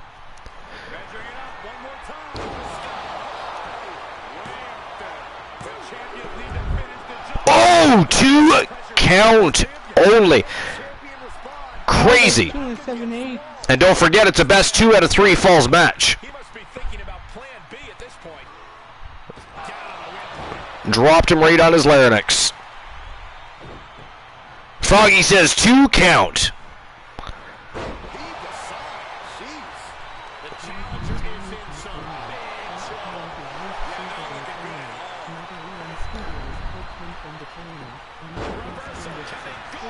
France says, like my homie Titanium, first time he used Shiva in the tournament, NetherRealm Studios kicked him from the tournament and I faced him with Sub-Zero. Nice. 2 count only, this time for Reese the Voice Williams. This is going back and forth now, folks. We went from Reese the Voice Williams looking like $1 million to Drek overtaking the matchup. Now it is back to Reese the Voice Williams, and he is measuring up the champion here. Whoa! End of days by the Voice. Let's go! First fall of the match, 1-0 for Reese the Voice Williams, ladies and gentlemen. Oh, let's go! Here we go! Drek with some big body shots, big elbow to the face. The Voice eating some for the team.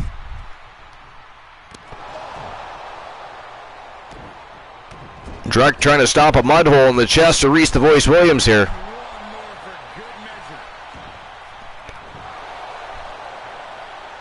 Ooh, some ground and pound by the champion. And look at this, the champion going upstairs, air direct time. Let's see how much hang time he can get. He is calling for the former champion to get up. He is up. Oh, and a diving shoulder block. Looks like he might have hurt his wrist there, though, Woozy. He might have. Oh, went for a belly-to-belly. Big bionic elbow by Reese. Nice diving neck breaker. Wow! Holy shitballs! He's done it! Ladies and gentlemen, the winner of the match and new WCW World Champion from Team 3 TV Reese. He is one of the 3 from the place to be Trigger Talk TV and one of the tons of funk boys, Reese the Voice Williams. And what a way to end the show. Ladies and gentlemen, we'll see you tomorrow night, 10:30 p.m. Eastern Standard Time for YTD Academy. We're going to have a blast. It is going to be a thrill ride as they look for the final push into next week's big stream preview of 2022, the second fall blockbuster of the year, Judgment Day. And what a thrill ride it is going to be. But, ladies and gentlemen, that is then. This is now. We're going to go visit the Coolverse. Let's go see what Santa Claus is doing over at the Cool Kids Corner. You can't stay, and you don't have to go home, but you do have to get the fuck out.